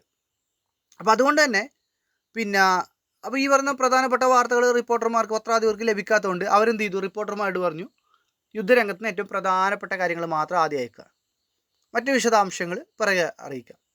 ഇതാണ് തലകീഴായ പിരമിഡ് ശൈലിയുടെ തുടക്കം എന്ന് പറയുന്നത്. അപ്പം ഇങ്ങനെ ഈ പറയുന്ന തലകീഴായ പിരമിഡ് ശൈലി വാർത്ത എഴുതുമ്പോൾ പ്രധാനപ്പെട്ട കാര്യങ്ങൾ ആദ്യ ഭാഗത്തും പ്രാധാന്യം കുറഞ്ഞവ താഴെയായിട്ട് എഴുതി വരുന്നുണ്ട്. വായനക്കാർക്ക് ഇത് വലിയൊരു ഗുണമാണ് അല്ലേ. വായനക്കാർക്ക് വാർത്ത മുഴുവൻ വായിക്കാതെ തന്നെ എളുപ്പത്തിൽ സമയം പോലെ അറിയേണ്ടുന്ന കാര്യങ്ങൾ വായിച്ചെടുക്കാൻ കഴിയുന്നു എന്നതാണ് ഇതിൻ്റെ ഏറ്റവും പ്രധാനപ്പെട്ട ഗുണമെന്ന് പറയുന്നത്. അല്ല, അവസാനത്തെ ഭാഗം വായിച്ചില്ലെങ്കിൽ വലിയ നഷ്ടമൊന്നും ഉണ്ടാകുന്നില്ല. മാത്രമല്ല എഡിറ്റർമാർക്കും ഇത് വലിയൊരു സഹായമാണ്. എന്താണ്, ഒരു വാർത്ത ഒരു പത്രം തയ്യാറാക്കുമ്പോൾ അതൊരു ഫ്രണ്ട് പേജ് ഏത് പേജ് ആയിക്കോട്ടെ അതിൽ വാർത്ത എഴുതുന്നുണ്ട്. അപ്പോൾ സ്ഥലം തികയാതെ വരുന്ന സമയത്ത് അല്ലെങ്കിൽ മറ്റു പ്രധാനപ്പെട്ട ഒരു വാർത്ത വന്നു, അപ്പോൾ സ്ഥലം വേണം, അവസാന നിമിഷമാണ് വന്നത്, അങ്ങനെയാണെങ്കിൽ നമുക്ക് ഈ ഒരു അവസാന ഭാഗം ഒഴിവാക്കാൻ വേണ്ടി പറ്റും. അപ്പോൾ ഈ ഇൻവേർട്ടഡ് പിരമിഡ് ശൈലി വളരെ പ്രധാനപ്പെട്ടതാണ്. അമേരിക്കൻ ആഭ്യന്തര യുദ്ധകാലത്താണ് ഇത് ഉണ്ടായത്. അപ്പോൾ ഇത് വളരെ പ്രധാനപ്പെട്ടതാണ്. അപ്പോൾ ഇത് പിന്നീട് ഈ ഒരു ശൈലി പത്രപ്രവർത്തനം, അതായത് ഈ യുദ്ധകാലത്തിന് ശേഷം ഈ പറയുന്ന വാർത്താ ഏജൻസികളൊക്കെ തലകീഴായ പിരമിഡ് ശൈലി സ്ഥിരപ്പെടുത്തി. അപ്പോൾ ഇതിൻ്റെ ഗുണവും ദോഷവും നോക്കേണ്ടതുണ്ട്. ഗുണം എന്ന് പറയുന്നത് ഈ പറയുന്ന പോലെ വായനക്കാർക്ക് ഗുണമുണ്ട്, എഡിറ്റർമാർക്ക് ഗുണമുണ്ട്. അതിൽ പോരായ്മകൾ എന്താണ്? പോരായ്മകൾ എന്ന് പറഞ്ഞാൽ ഇപ്പോൾ ഈ പറയുന്ന തലകീഴായ പിരമിഡ് ശൈലി ഒരു ആദ്യത്തെ ഖണ്ഡിക തന്നെ ഒരു സംഭവത്തിന് സംഗ്രഹം നൽകുന്നതുകൊണ്ട് പിന്നീടുള്ള ഭാഗത്ത് ധാരാളം ആവർത്തനങ്ങൾ വരാൻ സാധ്യതയുണ്ട്. അതുകൂടാതെ തലകീഴായ പിരമിഡ് ശൈലിയിൽ എഴുതുന്ന വാർത്തകളിൽ ആകാംക്ഷയ്ക്ക് സ്ഥാനമില്ല. എന്താണ്, ആദ്യം തന്നെ എല്ലാ കാര്യങ്ങളും പറഞ്ഞു. അപ്പോൾ നമ്മൾ സാധാരണ പറയില്ല, ഒരു വാർത്ത മുഴുവൻ വായിക്കണമെങ്കിൽ അതിൻ്റെ അവസാനത്തായിരിക്കും വലിയൊരു ആകാംക്ഷ വലിയ സാധനം. അപ്പോൾ ഓരോ പേജ് വായിക്കുമ്പോഴും അടുത്ത പേജ് വായിക്കാനുള്ള എന്തെങ്കിലും ഒന്നും അതിനകത്ത് ഉണ്ടാവണം. അപ്പോൾ അത്ര ആകാംക്ഷയ്ക്ക് ഈ പറയുന്നതിനകത്ത് സാധ്യതയില്ല. അല്ലേ? ആദ്യ ഭാഗത്ത് നിന്ന് തന്നെ പ്രധാനപ്പെട്ട കാര്യങ്ങൾ മനസ്സിലാവുന്നതുകൊണ്ടാണ്. അപ്പോൾ ഇത്തരത്തിൽ എല്ലാത്തരം വാർത്തകൾക്കും ഇൻവേർട്ടഡ് പിരമിഡ് ഘടന ഉപയുക്തമല്ല. എന്താണ്, ചില വാർത്തകൾ വായനക്കാരെ വൈകാരികപരമായിട്ട് ഉണർത്തേണ്ടതുണ്ട്. അത്തരം വായനയ്ക്ക് ഈ പറയുന്ന കാര്യം എന്തില്ല, ഇൻവേർട്ടഡ് പിരമിഡ് ശൈലിയിൽ വാർത്ത എഴുതിയത് കൊണ്ട് കാര്യമില്ല. അപ്പം ഇത്തരത്തിൽ ഒരു വാർത്തയ്ക്ക് വേണ്ട പ്രധാനപ്പെട്ട ഘടന തലക്കെട്ട് പറഞ്ഞു, ക്രെഡിറ്റ് ലൈൻ പറഞ്ഞു, ബൈ ലൈൻ പറഞ്ഞു, പ്ലേസ് ലൈൻ പറഞ്ഞു. അതേപോലെ നമ്മളെന്ത് പറഞ്ഞു, നമ്മൾ ഈ പറഞ്ഞ വാർത്തയുടെ 3 ഭാഗങ്ങൾ, പിന്നെ ഡേറ്റ് ലൈൻ പറഞ്ഞു, പിന്നെ intro, body, tail, inverted pyramid. ഇത്തരം കാര്യങ്ങളാണ് നമ്മളിപ്പോൾ പഠിച്ചത്. അപ്പോൾ ഇത് എല്ലാം വളരെ പ്രധാനപ്പെട്ടതാണ്. നമ്മുടെ പരീക്ഷയ്ക്ക് ഇതിലേത് വേണമെങ്കിലും ചോദിക്കാം. എന്നത് വാർത്തയുടെ ഘടകങ്ങൾ ചോദിക്കുക. ഘടകങ്ങൾ ചോദിച്ചു കഴിഞ്ഞാൽ അത് പറയണം. പിന്നീട് എന്ത് ചോദിക്കുക, ഘടകങ്ങൾ ചോദിച്ചതിന് ശേഷം ഇൻവേർട്ടഡ് പിരമിഡ് ശൈലി എന്തെന്ന് ചോദിക്കാം. ഇൻവേർട്ടഡ് പിരമിഡ് ശൈലി എന്തെന്ന് ചോദിച്ചിട്ട്, അല്ലെങ്കിൽ കഴിഞ്ഞ വർഷം പരീക്ഷ ചോദിച്ചത് ഇൻവേർട്ടഡ് പിരമിഡ് ശൈലി എന്തെന്ന് പരീക്ഷയ്ക്ക് ചോദിച്ചിട്ടുണ്ടായിരുന്നു. വാർത്താരചനക്കാരി അതിൻ്റെ സവിശേഷത, ഗുണവും ദോഷവുമായ വശങ്ങളുണ്ട്. ഏറ്റവും കൂടുതൽ ഗുണങ്ങളാണുള്ളത്, ദോഷവശങ്ങളുമുണ്ട്. അപ്പോൾ അത്തരം കാര്യങ്ങൾ നോക്കുക. ഇനി രണ്ടാമത് വരുന്ന വാർത്തയുടെ മൂലകങ്ങളാണ്. എന്താണ് വാർത്തയുടെ മൂലകങ്ങൾ? ഇതിനകത്ത് വാർത്തയുടെ മൂലകങ്ങൾ, അതുപോലെ ന്യൂസ് എന്ന വാക്ക്, ഇതും വളരെ പ്രധാനപ്പെട്ട. കഴിഞ്ഞ പരീക്ഷയ്ക്ക് ചോദിച്ചൊരു ചോദ്യം, ന്യൂസ് എന്ന പദത്തിലെ എസ് എന്ന അക്ഷരം സൂചിപ്പിക്കുന്ന എന്തിനാണ്? ന്യൂസ് എന്ന പദത്തിലെ എസ് എന്ന അക്ഷരം സൂചിപ്പിക്കുന്ന എന്തിനാണെന്ന് ചോദിച്ചിട്ടുണ്ടായിരുന്നു. കഴിഞ്ഞ പരീക്ഷയ്ക്ക് ചോദിച്ച ഒരു ചോദ്യം. അതുപോലെ തന്നെ മറ്റൊരു ചോദ്യം ചോദിക്കാൻ സാധ്യതയുള്ളത് എന്താണ്, 5W1H എന്താണെന്ന് ചോദിക്കാൻ പറ്റും. അപ്പോൾ ഈ പറയുന്നതും ജോയ് തിരുമൂലപുരത്തിൻ്റെ വാർത്താ വോളിയം 3 എന്ന പുസ്തകത്തിലാണ് വാർത്താ മൂലകങ്ങൾ എന്ന ലേഖനം കൊടുത്തിട്ടുള്ളത്. ഇതിനകത്ത് നമ്മളൊരു 5W1H പരിചയപ്പെടുന്നുണ്ട്. വളരെ സിമ്പിളാണ്. അതിലൊരു വാർത്ത തയ്യാറാക്കുന്ന സമയത്ത് ഒരു സംഭവത്തെക്കുറിച്ചുള്ള റിപ്പോർട്ടിംഗ് ആണ് വാർത്ത എന്ന് പറയുന്നത്. അല്ലെ, ഒരു സംഭവത്തെക്കുറിച്ചുള്ള റിപ്പോർട്ടിംഗ് ആണ് വാർത്ത എന്ന് പറയുന്നത്. അത് ചിലപ്പോൾ ഒരു റിപ്പോർട്ടർ അല്ലെങ്കിൽ ഒരു വാർത്താ ലേഖകൻ നേരിട്ട് ലഭിക്കുന്നതാവാം. ചില സംഭവങ്ങൾ നേരിട്ട് കാണുന്നു, മറ്റു ചിലത് ദൃക്സാക്ഷികളോ സംഭവത്തിൽ ഉൾപ്പെട്ടവരോ നൽകുന്ന വിവരങ്ങളായിരിക്കാം. ചില വിഷയങ്ങളിൽ വിദഗ്ധരിൽ നിന്ന് റിപ്പോർട്ടുകൾ ശേഖരിക്കാം. അപ്പം ഇത്തരത്തിൽ അടിസ്ഥാനപരമായിട്ട് 6 ചോദ്യങ്ങൾ, അതായത് ഒരു സംഭവത്തോട് പൊതുവെ മനുഷ്യനെ അറിയാൻ ആഗ്രഹിക്കുന്ന അടിസ്ഥാനപരമായിട്ട് 6 ചോദ്യങ്ങളാണ്. വെൻ, എപ്പോൾ, വേർ, എവിടെ, എപ്പോഴാണ് സംഭവിച്ചത്, വേർ, എവിടെയാണ് സംഭവിച്ചത്, വാട്ട്, എന്നാണ് സംഭവിച്ചത്, വൈ, എന്തുകൊണ്ടാണ് സംഭവിച്ചത്, വു, ആരാണ് ഇതിൽ പ്രതിയോ അല്ലെങ്കിൽ ആരാണ് ഇതിൻ്റെ ഇത്, ഹൗ, എങ്ങനെയാണ് സംഭവിച്ചത്. അപ്പോൾ 5W1H ഇങ്ങനെ ഈ 6 ചോദ്യങ്ങൾക്കുള്ള ഉത്തരമാണ്. ഈ 6 ചോദ്യങ്ങൾക്കുള്ള ഉത്തരം കണ്ടെത്താൻ വേണ്ടിയിട്ടാണ് വാർത്താലേഖകൻ ശ്രമിക്കുന്നത്. 5W1H ഈ പറയുന്ന 6 ചോദ്യങ്ങൾക്കുള്ള ഉത്തരം കണ്ടെത്താൻ വേണ്ടിയിട്ടാണ് ഒരു വാർത്താലേഖകൻ ശ്രമിക്കുന്നുള്ളത്. അപ്പോൾ ഈ ഒരു ചോദ്യങ്ങളെ പരിഗണിക്കാതിരുന്നു കഴിഞ്ഞാൽ എന്താണ്, അപൂർണതയായിരിക്കും ഉണ്ടാകുന്നത്. വാർത്തയിൽ അപൂർണത കാണാൻ വേണ്ടി പറ്റും. അപ്പോൾ വാർത്താ മൂലകങ്ങളും അവയുടെ ശരിയായ ഉപയോഗവും ന്യൂസ് എന്ന പദത്തിലെ 4 അക്ഷരങ്ങൾ ഇതിനകത്ത് ചർച്ച ചെയ്യുന്നുണ്ട്. അപ്പോൾ ഇതിനകത്ത് നമുക്ക് ഓരോന്ന് നോക്കാം. എന്താണ്,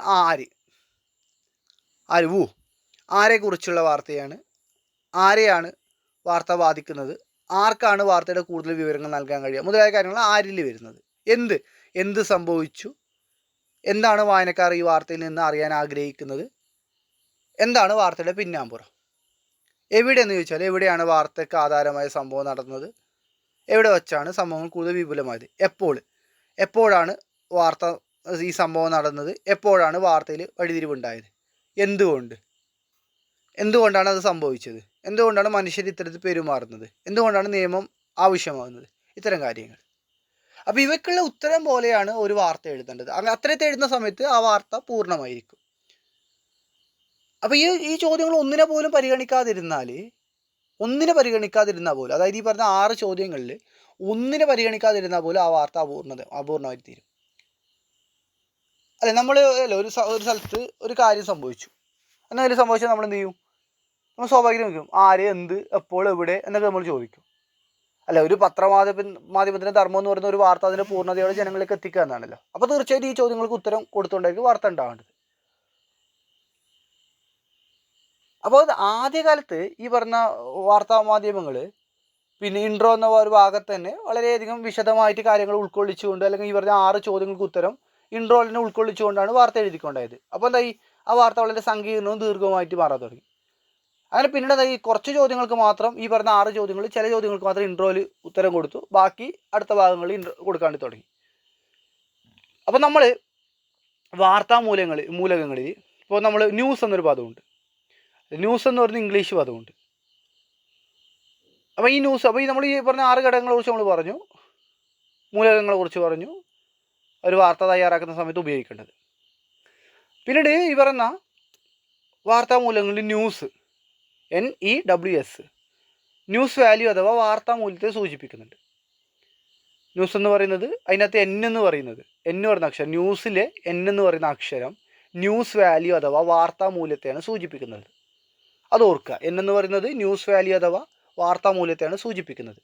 അപ്പോൾ സാധാരണക്കാരെ സംബന്ധിച്ചിടത്തോളം പത്രങ്ങളിൽ പ്രസിദ്ധീകരിക്കുന്നതും റേഡിയോയിലൂടെ കേൾക്കുന്നതും ടെലിവിഷനിലൂടെ കാണുന്നതുമായ കാര്യങ്ങളാണ് വാർത്തകൾ എന്ന് പറയുന്നത്. എന്താണ്? സാധാരണക്കാരെ സംബന്ധിച്ചിടത്തോളം പത്രങ്ങളിൽ പ്രസിദ്ധീകരിക്കുന്നതും റേഡിയോയിലൂടെ കേൾക്കുന്നതും ടെലിവിഷനിലൂടെ കാണുന്നതുമായ കാര്യങ്ങളാണ് വാർത്തകൾ എന്ന് പറയുന്നത്. എന്നാൽ വാർത്തകൾ എന്ന് പറയുന്ന സംഭവങ്ങളല്ല, മറിച്ച് എന്താണ്, സംഭവങ്ങളെ സംബന്ധിച്ചുള്ള റിപ്പോർട്ടുകളാണ് എന്ന് നമ്മൾ പ്രത്യേകം ഓർക്കേണ്ടതുണ്ട്. അപ്പോൾ ആയിരക്കണക്കിന് സംഭവങ്ങൾ, പ്രതികരണങ്ങൾ, പ്രസ്താവനകൾ തുടങ്ങിയവ ഓരോ ദിവസവും ലോകത്തിൻ്റെ വിവിധ ഭാഗങ്ങളിൽ നിന്ന് വരും. അപ്പോൾ അതിൽ എല്ലാ കാര്യങ്ങളെയും എന്ത് ചെയ്യാൻ പറ്റില്ല, പത്രത്തിലേക്ക് കൊണ്ടുവരാൻ പറ്റില്ല. അപ്പോൾ ഏതാണ് വാർത്താമൂല്യം ഉള്ളത്, ഏതൊക്കെയാണ് പ്രധാനപ്പെട്ടതാണ്, ഏതൊക്കെയാണ് ഒഴിവാക്കേണ്ടത്? നമ്മൾ പറയാറുണ്ട് പത്രത്തിലൊരു ഗേറ്റ് കീപ്പർ ഉണ്ടെന്ന് പറയാറുണ്ട്. ആയിരക്കണക്കിന് വാർത്ത വന്നിട്ടാകുമ്പോൾ അതിൽ സെലക്ട് ചെയ്തിട്ട് ചിലതിനെ മാത്രം കൊണ്ടുപോകും ഗേറ്റ് കീപ്പർ. അപ്പോൾ ഏതൊക്കെയാണ് ഒഴിവാക്കേണ്ടത്, ഏതൊക്കെയാണ് വാർത്താമൂല്യമുള്ളത്, ഏതൊക്കെയാണ് പ്രാധാന്യമുള്ളത്, ഏതൊക്കെയാണ് മുൻ പേജിൽ സ്ഥാനം പിടിക്കേണ്ടത്, ഇങ്ങനെ വാർത്തയെ മൂല്യനിർണ്ണയം ചെയ്യുമ്പോൾ പാലിക്കേണ്ട ചില മര്യാദകളുണ്ട്, അല്ലെങ്കിൽ പൊതു മാനദണ്ഡങ്ങളുണ്ട്, അല്ലേ? ഒരു സംഭവം അത് വലിയൊരു വിഭാഗം ജനങ്ങളെ ബാധിക്കാൻ സാധ്യതയുള്ള ഒരു വിഷയമാണെങ്കിൽ അത് വലിയ വാർത്തയാവും, അല്ലേ? എല്ലാ സംഭവങ്ങൾക്കും ജനങ്ങളിൽ ഏതെങ്കിലും തരത്തിലുള്ള സ്വാധീനം ചെലുത്താൻ സാധിക്കും. എന്നാൽ എന്താണ്, സമൂഹത്തിൽ വലിയ തോതിൽ അനന്തരഫലങ്ങൾ ഉണ്ടാക്കുകയാണെങ്കിൽ അവ കൃത്യമായിട്ടും ഈ പറഞ്ഞ വാർത്തകളായിട്ട് സ്ഥാനം പിടിക്കും. ഇപ്പോൾ മുഖ്യമന്ത്രിയുടെ വാർത്ത നമ്മൾ വായിച്ചു, അത് നമ്മളെ എല്ലാവരെയും ബാധിക്കുന്നൊരു കാര്യമാണ്, അല്ലേ? ഇത് ഇന്ത്യയിലത്തെ, അല്ലെ, നമ്മളൊരു ഏറ്റവും പ്രധാനപ്പെട്ട സ്ഥാനത്തിരിക്കുന്ന ഒരാൾ അഴിമതി അല്ലെങ്കിൽ ഗുരുതരമായ ആരോപണം നേരിടുന്ന പറയുമ്പോൾ അത് വലിയ ചർച്ച ചെയ്യുന്നൊരു വിഷയമാണ്, അല്ലേ? അപ്പം മിക്ക അഭിപ്രായ ഭിന്നതകൾക്കും വാർത്താമൂല്യമുണ്ട്, അല്ലേ? അഭിപ്രായ ഭിന്നതകൾ, രണ്ട് പാർട്ടിയിലത്തെ ആൾക്കാരെ അഭിപ്രായ ഭിന്നത, അല്ലെങ്കിൽ ഒരേ പാർട്ടിക്കാരെ അഭിപ്രായ ഭിന്നത സംഘർഷത്തിലേക്ക് എത്തുന്നു, പിന്നെ നാശനഷ്ടങ്ങളിലേക്ക് എത്തുമ്പോൾ, അല്ലേ, രണ്ട് പാർട്ടിക്കാരും അഭിപ്രായ ഭിന്നത വരുന്നു, പിന്നെ അവർ തമ്മിൽ എന്തായി, തെരുവിൽ അടിയായി, അങ്ങോട്ടും ബുദ്ധിമുട്ടായി, കൊലപാതകമായി. അപ്പോൾ അതിൻ്റെ വാർത്താമൂല്യം കൂടിക്കൂടി വരുന്നു, അല്ലെ? ചെറിയ അപകടങ്ങൾ ഉണ്ടാവുന്നു, ചെറിയ ബൈക്കിൽ നിന്ന് ഒരാൾ മറിഞ്ഞു വീണ് ചെറിയ പരിക്കേറ്റു, അത് ചെറിയ വാർത്തയാവുന്നു, അല്ലെ? വലിയ അപകടങ്ങൾ വലിയ വാർത്തയായിട്ട് മാറുന്നുണ്ട്. അപ്പോൾ സമകാലികത്വം എപ്പോഴാണ് സംഭവം നടക്കുന്നത്, അല്ലെ? വർത്തമാനകാലത്താണ് നടക്കുന്നതെങ്കിൽ അതിന് വാർത്താമൂല്യം കൂടുതൽ പ്രാധാന്യമുണ്ട്, അല്ലേ? ഒരു 2-3 വർഷം മുമ്പ് നടന്ന കാര്യമാണ് ഇപ്പോൾ വാർത്തയാകുന്നതെങ്കിൽ അതിൻ്റെ വാർത്തയുടെ മൂല്യം നഷ്ടപ്പെടുന്നുണ്ട്, അല്ലെ? 4 മണിക്കൂർ മുമ്പ് നടന്ന, അല്ലെങ്കിൽ 2 മണിക്കൂർ മുമ്പ് നടന്ന ഒരു ഗതാഗത തടസ്സം, അതിന് 24 മണിക്കൂർ മുമ്പേ നടന്ന ഗതാഗത തടസ്സത്തെക്കാൾ കൂടുതൽ പ്രാധാന്യം ലഭിക്കും. അതുപോലെ തന്നെ വാർത്തയ്ക്ക് ആധാരമായ സംഭവം നടക്കുന്ന സ്ഥലവുമായിട്ട് വായനക്കാരനുള്ള അടുപ്പവും വാർത്താമൂല്യം വർദ്ധിപ്പിക്കുന്നുണ്ട്. അപ്പോൾ മനുഷ്യൻ്റെ വികാരത്തെ തൊട്ടുണർത്തുന്ന വാർത്തകൾക്കെല്ലാം വാർത്താമൂല്യമുണ്ട്, അല്ലെ? പുതിയ പ്രസ്താവനകൾ, ചില രാഷ്ട്രീയ നേതാക്കളുടെ പ്രസ്താവനകളാകാം, സിനിമാ നടിമാരുടെ പ്രസ്താവനകളാകാം, പ്രവർത്തികളാകാം, സംഭവങ്ങളാവാം, ഇതൊക്കെല്ലാം മൂല്യമുണ്ട്. അപ്പോൾ സംഭവങ്ങളിലെ അസാധാരണത്വമാണ് ഇതിൻ്റെ കാരണം എന്ന് പറയുന്നത്. അപ്പോൾ വാർത്താമൂല്യത്തെ നിർണ്ണയിക്കുന്നതാണ് എന്ന് പറയുന്നത്, ചില ഇപ്പോൾ ഇന്ന് വന്നൊരു വാർത്ത, സുരേഷ് ഗോപിയുടെ മകൻ മാധവ് സുരേഷും മറ്റൊരു കോൺഗ്രസ് നേതാവും തമ്മിലുള്ള ചില പ്രശ്നങ്ങളെ കുറിച്ചിട്ടുള്ളത്. അത് വളരെ അധികം സെലിബ്രിറ്റിയായ ആളായതുകൊണ്ട് അവരുടെ ഇടപെടലുകൾ, പ്രസ്താവനകൾ, ജീവിത വ്യക്തിയെ അമിതമായ പ്രാധാന്യം നേടുന്നുണ്ട്. അല്ലെങ്കിൽ ഇപ്പോൾ പിന്നെ രാഹുൽ മാങ്കൂട്ടത്തിൻ്റെ കേസ്, അല്ലേ? അപ്പോൾ ഇത്തരത്തിൽ വാർത്താമൂല്യമുള്ള വാർത്തകൾ മാത്രമേ മാധ്യമങ്ങൾ ഇടം പിടിക്കുന്നുള്ളൂ. അപ്പോൾ ന്യൂസ് എന്ന് പറയുന്ന രണ്ടാമത്തെ അക്ഷരം എന്ന് പറയുന്നത് എംബസിസ് ആണ്, അല്ലെങ്കിൽ ഊന്നലാണ്. എന്ന് പറയുന്നത് എംബസിസ് അഥവാ ഊന്നൽ എന്നാണ് മുന്നോട്ട് വെക്കുന്നത്. അപ്പോൾ ഇൻട്രോയിൽ വാർത്തയുടെ പ്രാധാന്യവും രസകരമായ വസ്തുതകളും ഉണ്ടോ എന്നാണ് ഇതുകൊണ്ട് ഉദ്ദേശിക്കുന്നത്. അല്ലേ, ഒരു വാർത്തയുടെ തുടക്കമാണ് ഇൻട്രോ എന്ന് പറയുന്നത്. ഇൻവേർട്ടഡ് പിരമിഡ് ശൈലിയാണ് വാർത്ത ഉള്ളതെന്ന് നമ്മൾ പറഞ്ഞു. അപ്പോൾ സംഭവവുമായിട്ട് ബന്ധപ്പെട്ട പ്രധാന കാര്യങ്ങൾ ഇൻട്രോയിൽ കൊടുത്തിരിക്കണം. മൊത്തം എന്താണ്, ഇൻട്രോ വളരെ രസകരമായിട്ട് അവതരിപ്പിക്കണം. രസകരമായ ഇൻട്രോ ആണെങ്കിൽ മാത്രമേ അത് വായനക്കാരെ ആകർഷിപ്പിക്കുകയും ആ വാർത്ത ഇരുത്തി വായിപ്പിക്കുകയും ചെയ്യും. പിന്നീട് മൂന്നാമത്തെ അക്ഷരം പറയുന്നത് വെർത്തിനെസ് ആണ്, W എന്ന് പറയുന്നത്, അഥവാ വാർത്താ വായന. വാർത്താ വായന പ്രധാനമാണോ അല്ലെങ്കിൽ വാർത്ത വായിക്കാൻ കൊള്ളാമോ എന്നാണ് ഈ പറയുന്ന വെർത്തിനെസ് എന്ന് പറയുന്ന അല്ലെങ്കിൽ W എന്ന് പറയുന്ന ഒരു അക്ഷരം കൊണ്ട് അർത്ഥമാക്കുന്നത്. അതായത് എല്ലാ തരം ആളുകളെയും ഉദ്ദേശിച്ചുകൊണ്ടാണ് വാർത്ത തയ്യാറാക്കുന്നത്. അപ്പോൾ വാർത്ത വായിക്കാൻ കൊള്ളാമോ എന്നാണ്, അല്ലെങ്കിൽ വായനയെ സുഗമമാക്കുന്ന രീതിയിലായിരിക്കണം വാർത്ത എഴുത്തിലെ ഭാഷ എന്നാണ് ഇതിനകത്ത് പറയുന്നത്. അപ്പോൾ സാധാരണക്കാരായ ജനങ്ങളടക്കം വായിക്കുന്നത് കൊണ്ട് അവരും കൂടി ഉൾക്കൊള്ളുന്ന രീതിക്ക് ലളിതമായ ഭാഷയിൽ എഴുതണം. പിന്നീട് അടുത്ത അക്ഷരം S ആണ്. അത് കഴിഞ്ഞ പരീക്ഷയ്ക്ക് ചോദിച്ചതാണ്. S എന്താണ്? S എന്ന സോഴ്സ് ആണ്, അല്ലേ, ഉറവിടത്തെയാണ് സൂചിപ്പിക്കുന്നത്. അല്ലേ, വാർത്ത പല ഇടങ്ങളിലാണ് ലഭിക്കുന്നത്. എല്ലാ ഉറവിടത്തെ കുറിച്ചിട്ടൊന്നും വാർത്തയിൽ സൂചികനൊന്നും കൊടുക്കില്ല. അപ്പോൾ നിർബന്ധമൊന്നുമില്ല ഇവിടെ നിന്നാണ് വാർത്ത കിട്ടിയത്, അല്ല ഇപ്പോൾ അഴിമതി ആരോപണം ഇവിടെ നിന്നാണ് വാർത്ത കിട്ടിയെന്ന് സൂചനയൊന്നും കൊടുക്കേണ്ട ആവശ്യമില്ല. ഈ പറഞ്ഞ സോഴ്സ് ഒന്നും പറയേണ്ട ആവശ്യമില്ല. അപ്പോൾ ഒരു വാർത്ത റിപ്പോർട്ട് ചെയ്യുമ്പോൾ റിപ്പോർട്ടർ മനസ്സിലേക്ക് തനിയെ വരേണ്ടതാണ് എന്താണ്, ഈ പറയുന്ന 5W 1H. അതുകൂടാതെ ഈ പറയുന്ന ന്യൂസ് വാല്യൂ, എംഫസൈസ്, അതുപോലെ വർത്തിനെസ് ആൻഡ് സോഴ്സ്, ഇത്തരം കാര്യങ്ങൾ കടന്നു വരേണ്ടതാണ്. അപ്പോൾ വർത്തമാനകാലത്തേക്ക് വരുന്ന സമയത്ത്, അല്ലെ, വാർത്തകൾ വരുന്നത് കൃത്യതയോടെ വസ്തുനിഷ്ഠമായിട്ട് ജനങ്ങളിലേക്ക് എത്തിക്കേണ്ടതാണ് മാധ്യമങ്ങളുടെ കടമ എന്ന് പറയുന്നത്. വർത്തമാനകാലത്തിലേക്ക് എത്തുന്ന സമയത്ത്, അല്ലേ, ഇന്ന് പല സാങ്കേതിക മാധ്യമങ്ങളുണ്ട്. ഒരു കാര്യം നടന്നു കഴിഞ്ഞാൽ വളരെ സെക്കൻഡുകൾ കൊണ്ട് അതെല്ലായിടത്തേക്ക് എത്തും. അല്ലേ, ഇന്ന് നമ്മൾ ഇൻ്റർനെറ്റ് ഉണ്ട്, മറ്റ് പലതരം മാധ്യമങ്ങളുണ്ട്. അപ്പോൾ വളരെ വേഗത്തിൽ നമുക്ക് ചുറ്റുപാടിൽ അതിനപ്പുറത്ത് നടക്കുന്ന സംഭവങ്ങൾ, സംഭവിച്ചു കൊണ്ടിരിക്കുന്ന കാര്യങ്ങൾ, ഇനി സംഭവിക്കാൻ പോകുന്ന കാര്യങ്ങളൊക്കെ അറിയാൻ പറ്റും. അപ്പോൾ എങ്കിലും ഒരു വാർത്ത തയ്യാറാക്കുന്ന സമയത്ത് ഇത്തരം കാര്യങ്ങൾ ശ്രദ്ധിക്കണം എന്നാണ് പറയുന്നത്. അപ്പോൾ ഇത്തരം കാര്യങ്ങൾ ഇപ്പോൾ ഈ നമ്മൾ 2 യൂണിറ്റിൽ ഇത്ര കുറച്ച് കാര്യങ്ങളാണ് പഠിച്ചത്. ഇനി നമ്മൾ അടുത്ത രണ്ടാമത്തെ ലേഖനം എന്ന് പറയുന്നത് പങ്ക്തി എഴുത്തിൻ്റെ രാഷ്ട്രീയം എന്നാണ് രണ്ടാമത്തെ ലേഖനം എന്ന് പറയുന്നത്. അതിനു മുമ്പ് ഇപ്പോൾ കഴിഞ്ഞ പരീക്ഷ ചോദിച്ച ചോദ്യമാണ്, വാർത്തയിൽ ഏറ്റവും പ്രധാനപ്പെട്ട കാര്യങ്ങൾ അവതരിപ്പിക്കുന്ന ആദ്യത്തെ ഭാഗത്തിനാണ് ലീഡ് എന്ന് പറയുന്നത്, അല്ലെങ്കിൽ ഇൻട്രോ എന്ന് പറയുന്നത്. അത് കഴിഞ്ഞ പരീക്ഷയ്ക്ക് ചോദിച്ചൊരു ചോദ്യമാണ്. ഇപ്പോൾ ന്യൂസ് എന്ന പദത്തിലെ S എന്ന അക്ഷരം ഇതിനെ സൂചിപ്പിക്കുന്നു എന്ന് ചോദിച്ചിട്ടുണ്ട്. അതുപോലെ ഓരോരുത്തരുടെയും നമ്മൾ ഇനിയിപ്പോൾ പങ്ക്തി എഴുത്ത് എന്താണ് പങ്ക്തി എന്ന് നോക്കാനുണ്ട്. നമ്മൾ അതിനകത്ത് വരാൻ സാധ്യതയുള്ള ചോദ്യങ്ങൾ കൂടി നമുക്ക് നോക്കാനുണ്ട്. എന്താണ് പങ്ക്തി, മറ്റു കാര്യങ്ങൾ നമുക്ക് നോക്കാം. അപ്പോൾ നമ്മൾ പങ്ക്തി എഴുത്തിൻ്റെ രാഷ്ട്രീയം എന്ന് പറയുന്നത് NP രാജേന്ദ്രൻ എഴുതിയിട്ടുള്ള ഒരു ലേഖനമാണ്. അപ്പോൾ അദ്ദേഹവും വളരെ പ്രധാനപ്പെട്ട ഒരു മാധ്യമപ്രവർത്തകനും കോളം എഴുത്തുകാരനൊക്കെയാണ് NP രാജേന്ദ്രൻ എന്ന് പറയുന്നത്. സാമ്പത്തിക ചൂഷണവും മാവൂരിലെ ഗൗളിയാർ റയോൺസ് ഫാക്ടറി നടത്തിയ പരിസ്ഥിതി വിനാശകരമായിട്ടുള്ള പ്രകൃതി വിഭവ ചൂഷണത്തെക്കുറിച്ചിട്ടും സർക്കാർ വിദ്യാലയങ്ങളുടെ നിലനിൽപ്പിന് ആവശ്യമായി നടത്തേണ്ടി വരുന്ന സഹതാവർഗമായ ശ്രമങ്ങളെക്കുറിച്ചിട്ടും ഭൂമി ഇടപാടുകളിൽ നടക്കുന്ന വ്യാപകമായ അഴിമതിയെക്കുറിച്ചും അപ്പോൾ ഇതിനു പിന്നിലുള്ള മാഫിയ സമാനമായ സംഘങ്ങൾ നടത്തിയിട്ടുള്ള അവയെക്കുറിച്ചുള്ള റിപ്പോർട്ടുകളൊക്കെ വളരെ പ്രധാനപ്പെട്ടതാണ്. അതുപോലെ കേരളത്തിലെ 44 നദികളെ കുറിച്ചിട്ട് സംഭവിക്കുന്ന നാശത്തെക്കുറിച്ച് ഇത് 8 ലക്കങ്ങളിലായി എഴുതിയ റിപ്പോർട്ടും വളരെ പ്രധാനപ്പെട്ടതാണ്. അപ്പോൾ ഇത്തരത്തിൽ അദ്ദേഹം പാരിസ്ഥിതികമായിട്ടുള്ള ഒരുപാട് കാര്യങ്ങൾ കുറിച്ചൊക്കെ റിപ്പോർട്ടുകളൊക്കെ എഴുതിയിട്ടുണ്ട്. അപ്പോൾ അതുപോലെ രാഷ്ട്രീയ കൊലപാതകങ്ങളുടെ സാമൂഹിക പശ്ചാത്തലത്തിലും അദ്ദേഹം എഴുതിയിട്ടുണ്ട് ഒരുപാട്. അപ്പോൾ അദ്ദേഹത്തിൻ്റെ കൃതികളൊന്ന് നോക്കാം. എന്നാണ്, അദ്ദേഹം 22 വർഷം മാതൃഭൂമിയിൽ വിശേഷാൽ പ്രതി എന്ന പങ്ക്തി എഴുതി. വിശേഷാൽ പ്രതി എന്ന് പറഞ്ഞ ഒരു പങ്ക്തി അദ്ദേഹം എഴുതി. അതുപോലെ അദ്ദേഹം മതിലില്ലാത്ത ജർമ്മനിയിൽ, പത്രം ധർമ്മം നിയമം, ഫോർത്ത് എസ്റ്റേറ്റിൻ്റെ മരണം, വിശേഷാൽ പ്രതി, വീണ്ടും വിശേഷാൽ പ്രതി, മാറുന്ന ലോകം, മാറുന്ന മാധ്യമ ലോകം, പശ്ചിമ ബംഗാൾ ചില അപ്രിയ സത്യങ്ങൾ, വേണം മാധ്യമങ്ങൾക്ക്, അതുപോലെ തന്നെ വിമർശകൻ, വിദൂഷകൻ, വിപ്ലവകാരികൾ, മലയാളം മാധ്യമം അകവും പുറവും, പത്രാനന്തര വാർത്തയും ജനാധിപത്യവും, ഇത്തരം കൃതികൾ എഴുതി. അപ്പോൾ തൻ്റെ സവിശേഷമായിട്ടുള്ള പത്രപ്രവർത്തനത്തിൽ നിന്നും വായനയിൽ നിന്നും അനുഭവങ്ങളിൽ നിന്നും ഉൾക്കൊണ്ട മാധ്യമ വിചാരങ്ങളെ തൻ്റേതായ കാഴ്ചപ്പാടുകൾ ചേർത്തുകൊണ്ട് രചിച്ച കൃതിയാണ് പത്രാനന്തര വാർത്തയും ജനാധിപത്യവും എന്ന് പറയുന്നത്. അപ്പോൾ അല്ലേ നമ്മൾ മാധ്യമത്തിൽ നമ്മൾ പങ്ക്തി എന്നൊരു സാധനം കാണാൻ പറ്റും. സ്ഥിരമായിട്ട് ഒരു കോളത്തിൽ എഴുതുന്നതാണ് പങ്ക്തി എന്ന് പറയുന്നത്. എന്താണ്? മാധ്യമപ്രവർത്തന രംഗത്തും ഭക്തി എന്നൊരു രചന വിഭാഗത്തിൽ നൽകി പോകുന്ന അംഗീകാരത്തെ സൂചിപ്പിച്ചുകൊണ്ടാണ് ലേഖനം തുടങ്ങുന്നത്. അപ്പോൾ ഒരു പങ്ക്തിയുടെ നിർവചനം, പിന്നെ അത് വ്യക്തിത്വം, പലതരം പങ്ക്തി എഴുത്തുകാരെ കുറിച്ച് ഇതിനകത്ത് ഉള്ള ആളുകളെ കുറിച്ച് ചോദിച്ചിട്ടുണ്ട്. ആരെ? കഴിഞ്ഞ പരീക്ഷയ്ക്ക് ഇതിനകത്ത് എഴുതിയ ആളുകളെ കുറിച്ച് ഇപ്പോൾ മലയാള പത്രപ്രവർത്തന ചരിത്രത്തിൽ ചെങ്കുളത്ത് കുഞ്ഞിരാമ മേനോനുള്ള പ്രാധാന്യത്തെക്കുറിച്ചൊക്കെ ചോദിച്ചിട്ടുണ്ട് ഈ ഭാഗത്തുനിന്ന്. ഇത്തരം കാര്യങ്ങൾ വളരെ പ്രധാനപ്പെട്ടതാണ്. അപ്പോൾ ഇത് നോക്കാം നമുക്ക്.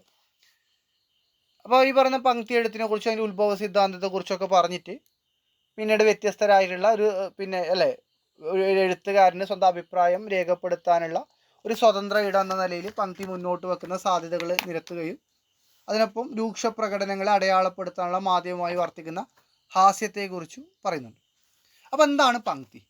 അപ്പോൾ എഴുത്തുകാരുടെ അഭിപ്രായങ്ങൾ അവതരിപ്പിക്കുന്നതും മാധ്യമങ്ങളിൽ ദീർഘകാലം ആവർത്തിക്കുന്നതുമായ കുറിപ്പുകളാണ് പങ്ക്തികൾ എന്ന് പറയുന്നത്.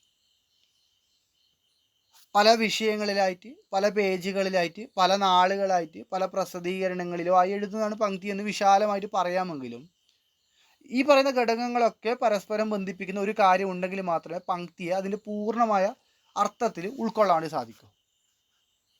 അപ്പോൾ വ്യക്തിത്വവും സ്വയം നിലനിൽക്കാൻ കഴിവുള്ള മാധ്യമരചന വിഭാഗമാണ് പങ്ക്തി എന്ന് പറയുന്നത്. അതിപ്പോൾ ചില ആളുകളായിരിക്കും ഒരു പത്രത്തിൽ പങ്ക്തി കൈകാര്യം ചെയ്യുന്നത്. ഇപ്പോൾ ഞാൻ പറഞ്ഞല്ലോ 22 വർഷം മാതൃഭൂമിയിൽ വിശേഷാൽ പ്രതി എന്ന പേരിൽ പങ്ക്തി കൈകാര്യം ചെയ്ത ആളാണ് രാജേന്ദ്രൻ എന്ന് പറയുന്നത്. അപ്പോൾ അത് വ്യക്തിക്കനുസരിച്ചുകൊണ്ട്, വ്യക്തിയുടെ രാഷ്ട്രീയത്തിനനുസരിച്ചുകൊണ്ട്, വ്യക്തിയുടെ കാഴ്ചപ്പാടിനനുസരിച്ചുകൊണ്ട്, വ്യത്യസ്തതകൾക്ക് അനുസരിച്ചുകൊണ്ട് സ്വയം നിലനിൽക്കാൻ ശേഷിയുള്ളതായിരിക്കും പങ്ക്തി എന്ന രചന. അപ്പോൾ 1990-ലാണ് പങ്ക്തി രചനയുടെ സ്വതന്ത്ര വ്യക്തിത്വം അംഗീകരിച്ചുകൊണ്ട് ഇംഗ്ലീഷിലുള്ള ആദ്യത്തെ ഗ്രന്ഥം പ്രസിദ്ധപ്പെടുത്തിയിട്ടുള്ളത്. 1997 പ്രസിദ്ധപ്പെടുത്തിയിട്ടുള്ള പങ്ക്തി സമാഹാരമായിട്ടുള്ള പെൻഗിൻ ബുക്ക് ഓഫ് കോളമിസ്റ്റ് എന്ന പുസ്തകത്തിലെ ലേഖനങ്ങളിൽ പൊതുവെ കണ്ടെത്താവുന്ന നിരീക്ഷണം അവയൊക്കെയും എഴുത്തുകാരൻ്റെ പങ്ക്തിയുടെ പ്രത്യേകത വെച്ചാൽ അവയൊക്കെ എഴുത്തുകാരൻ്റെ സ്വതന്ത്രമായ അഭിപ്രായങ്ങളും നിലപാടുകളും ആയിരുന്നു എന്നാണ്. അപ്പോൾ അഭിപ്രായം തുറന്നു വെക്കാനുള്ള, അതായത് എഴുത്തുകാരൻ്റെ അഭിപ്രായം തുറന്നു വെക്കാനുള്ള ഒരിടമായിട്ട് പങ്ക്തി മാറിയതിൻ്റെ ചരിത്രത്തിന് മുമ്പ് പത്രമാധ്യമ ചരിത്രത്തിൽ നോക്കുകയാണെങ്കിൽ പൊതുജനാഭിപ്രായം കടന്നു വന്നൊരു കാലഘട്ടത്തെയും സാമൂഹിക സാഹചര്യങ്ങളെയും സാമാന്യമായിട്ട് പരാമർശിക്കുന്നുണ്ട് ഈ ലേഖനത്തിനകത്ത്. പ്രത്യേകിച്ച് ചെങ്കുളത്ത് കുഞ്ഞിരാമ മേനോനാണ്. അദ്ദേഹം ഒരു പത്രത്തിൻ്റെ എല്ലാം ഉടമസ്ഥനായിരുന്നു, നമ്മൾ വിശദീകരിക്കാം. അപ്പോൾ ഈ ചെങ്കുളത്ത് കുഞ്ഞിരാമ മേനോനാണ് പത്രമാധ്യമങ്ങൾക്ക് അഭിപ്രായ നിലപാട് എന്നിവ ഉണ്ടാക്കി കൊടുത്തത് എന്ന് ലേഖനം സമർത്ഥിക്കുന്നുണ്ട്.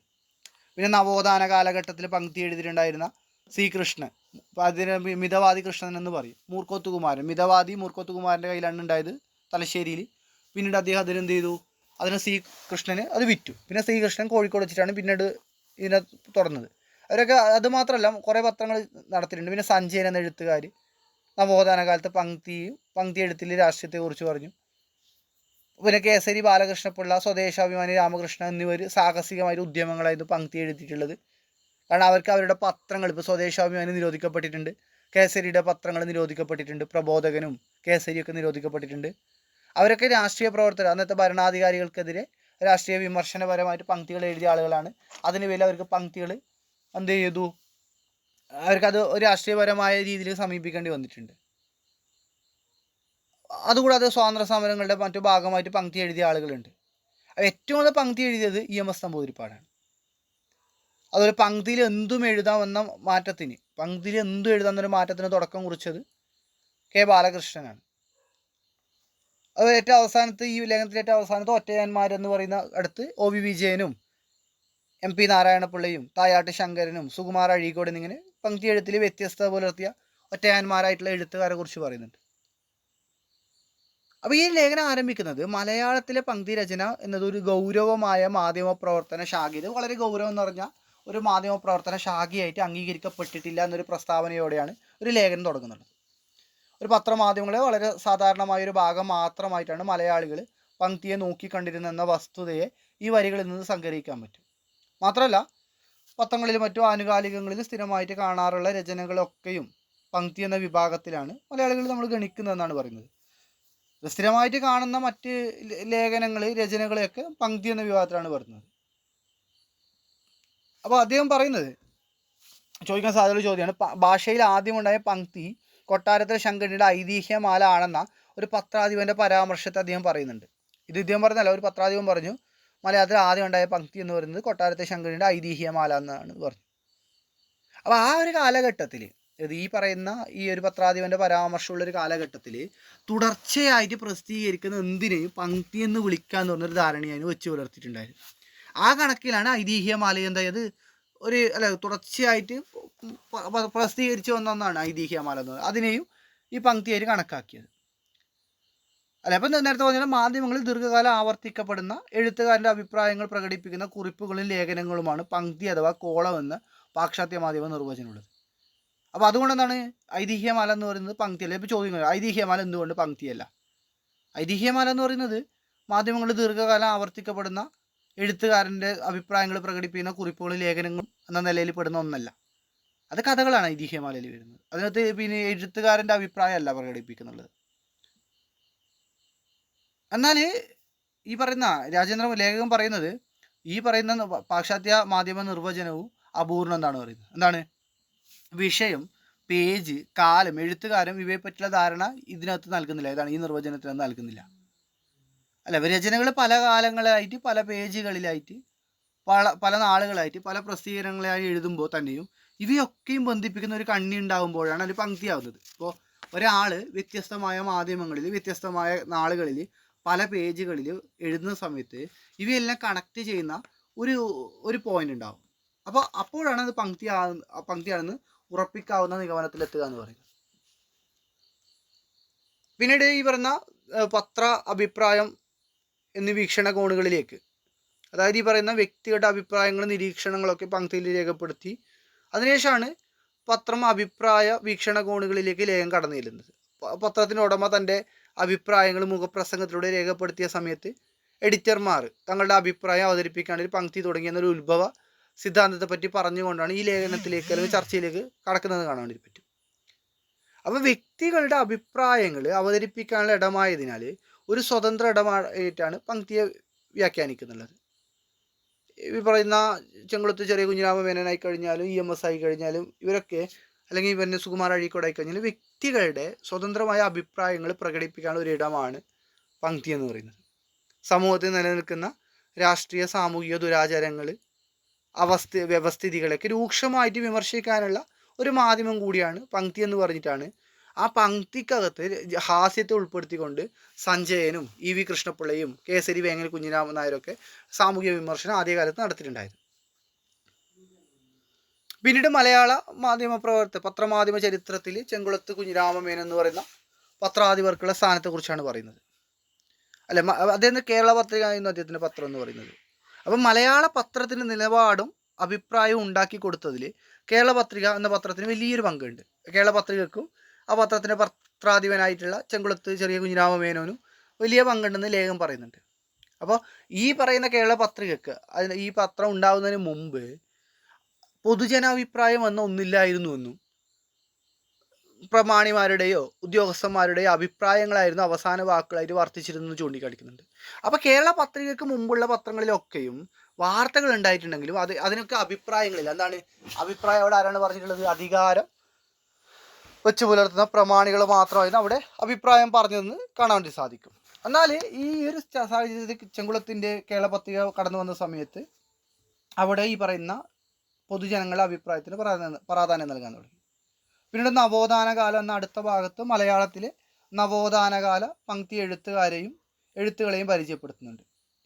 കേരളത്തിൽ നിലനിന്നിരുന്ന ജാതീയമായ ഉച്ചനീചത്വങ്ങൾക്കും രാഷ്ട്രീയ കൊള്ളരുതായ്മകൾക്കും എതിരായിട്ട് പ്രതിഷേധ സ്വരങ്ങൾ ഉയർന്നു തുടങ്ങിയ കാലത്തെയാണ് നവോത്ഥാനകാലം എന്ന് പറയുന്നത്. എഴുത്തുകാർ തങ്ങളുടെ വിവിധങ്ങളായിട്ടുള്ള എഴുത്തുകളിലൂടെ പ്രതിഷേധിച്ചതും പോരാടിയുമായൊരു കാലഘട്ടമാണ്.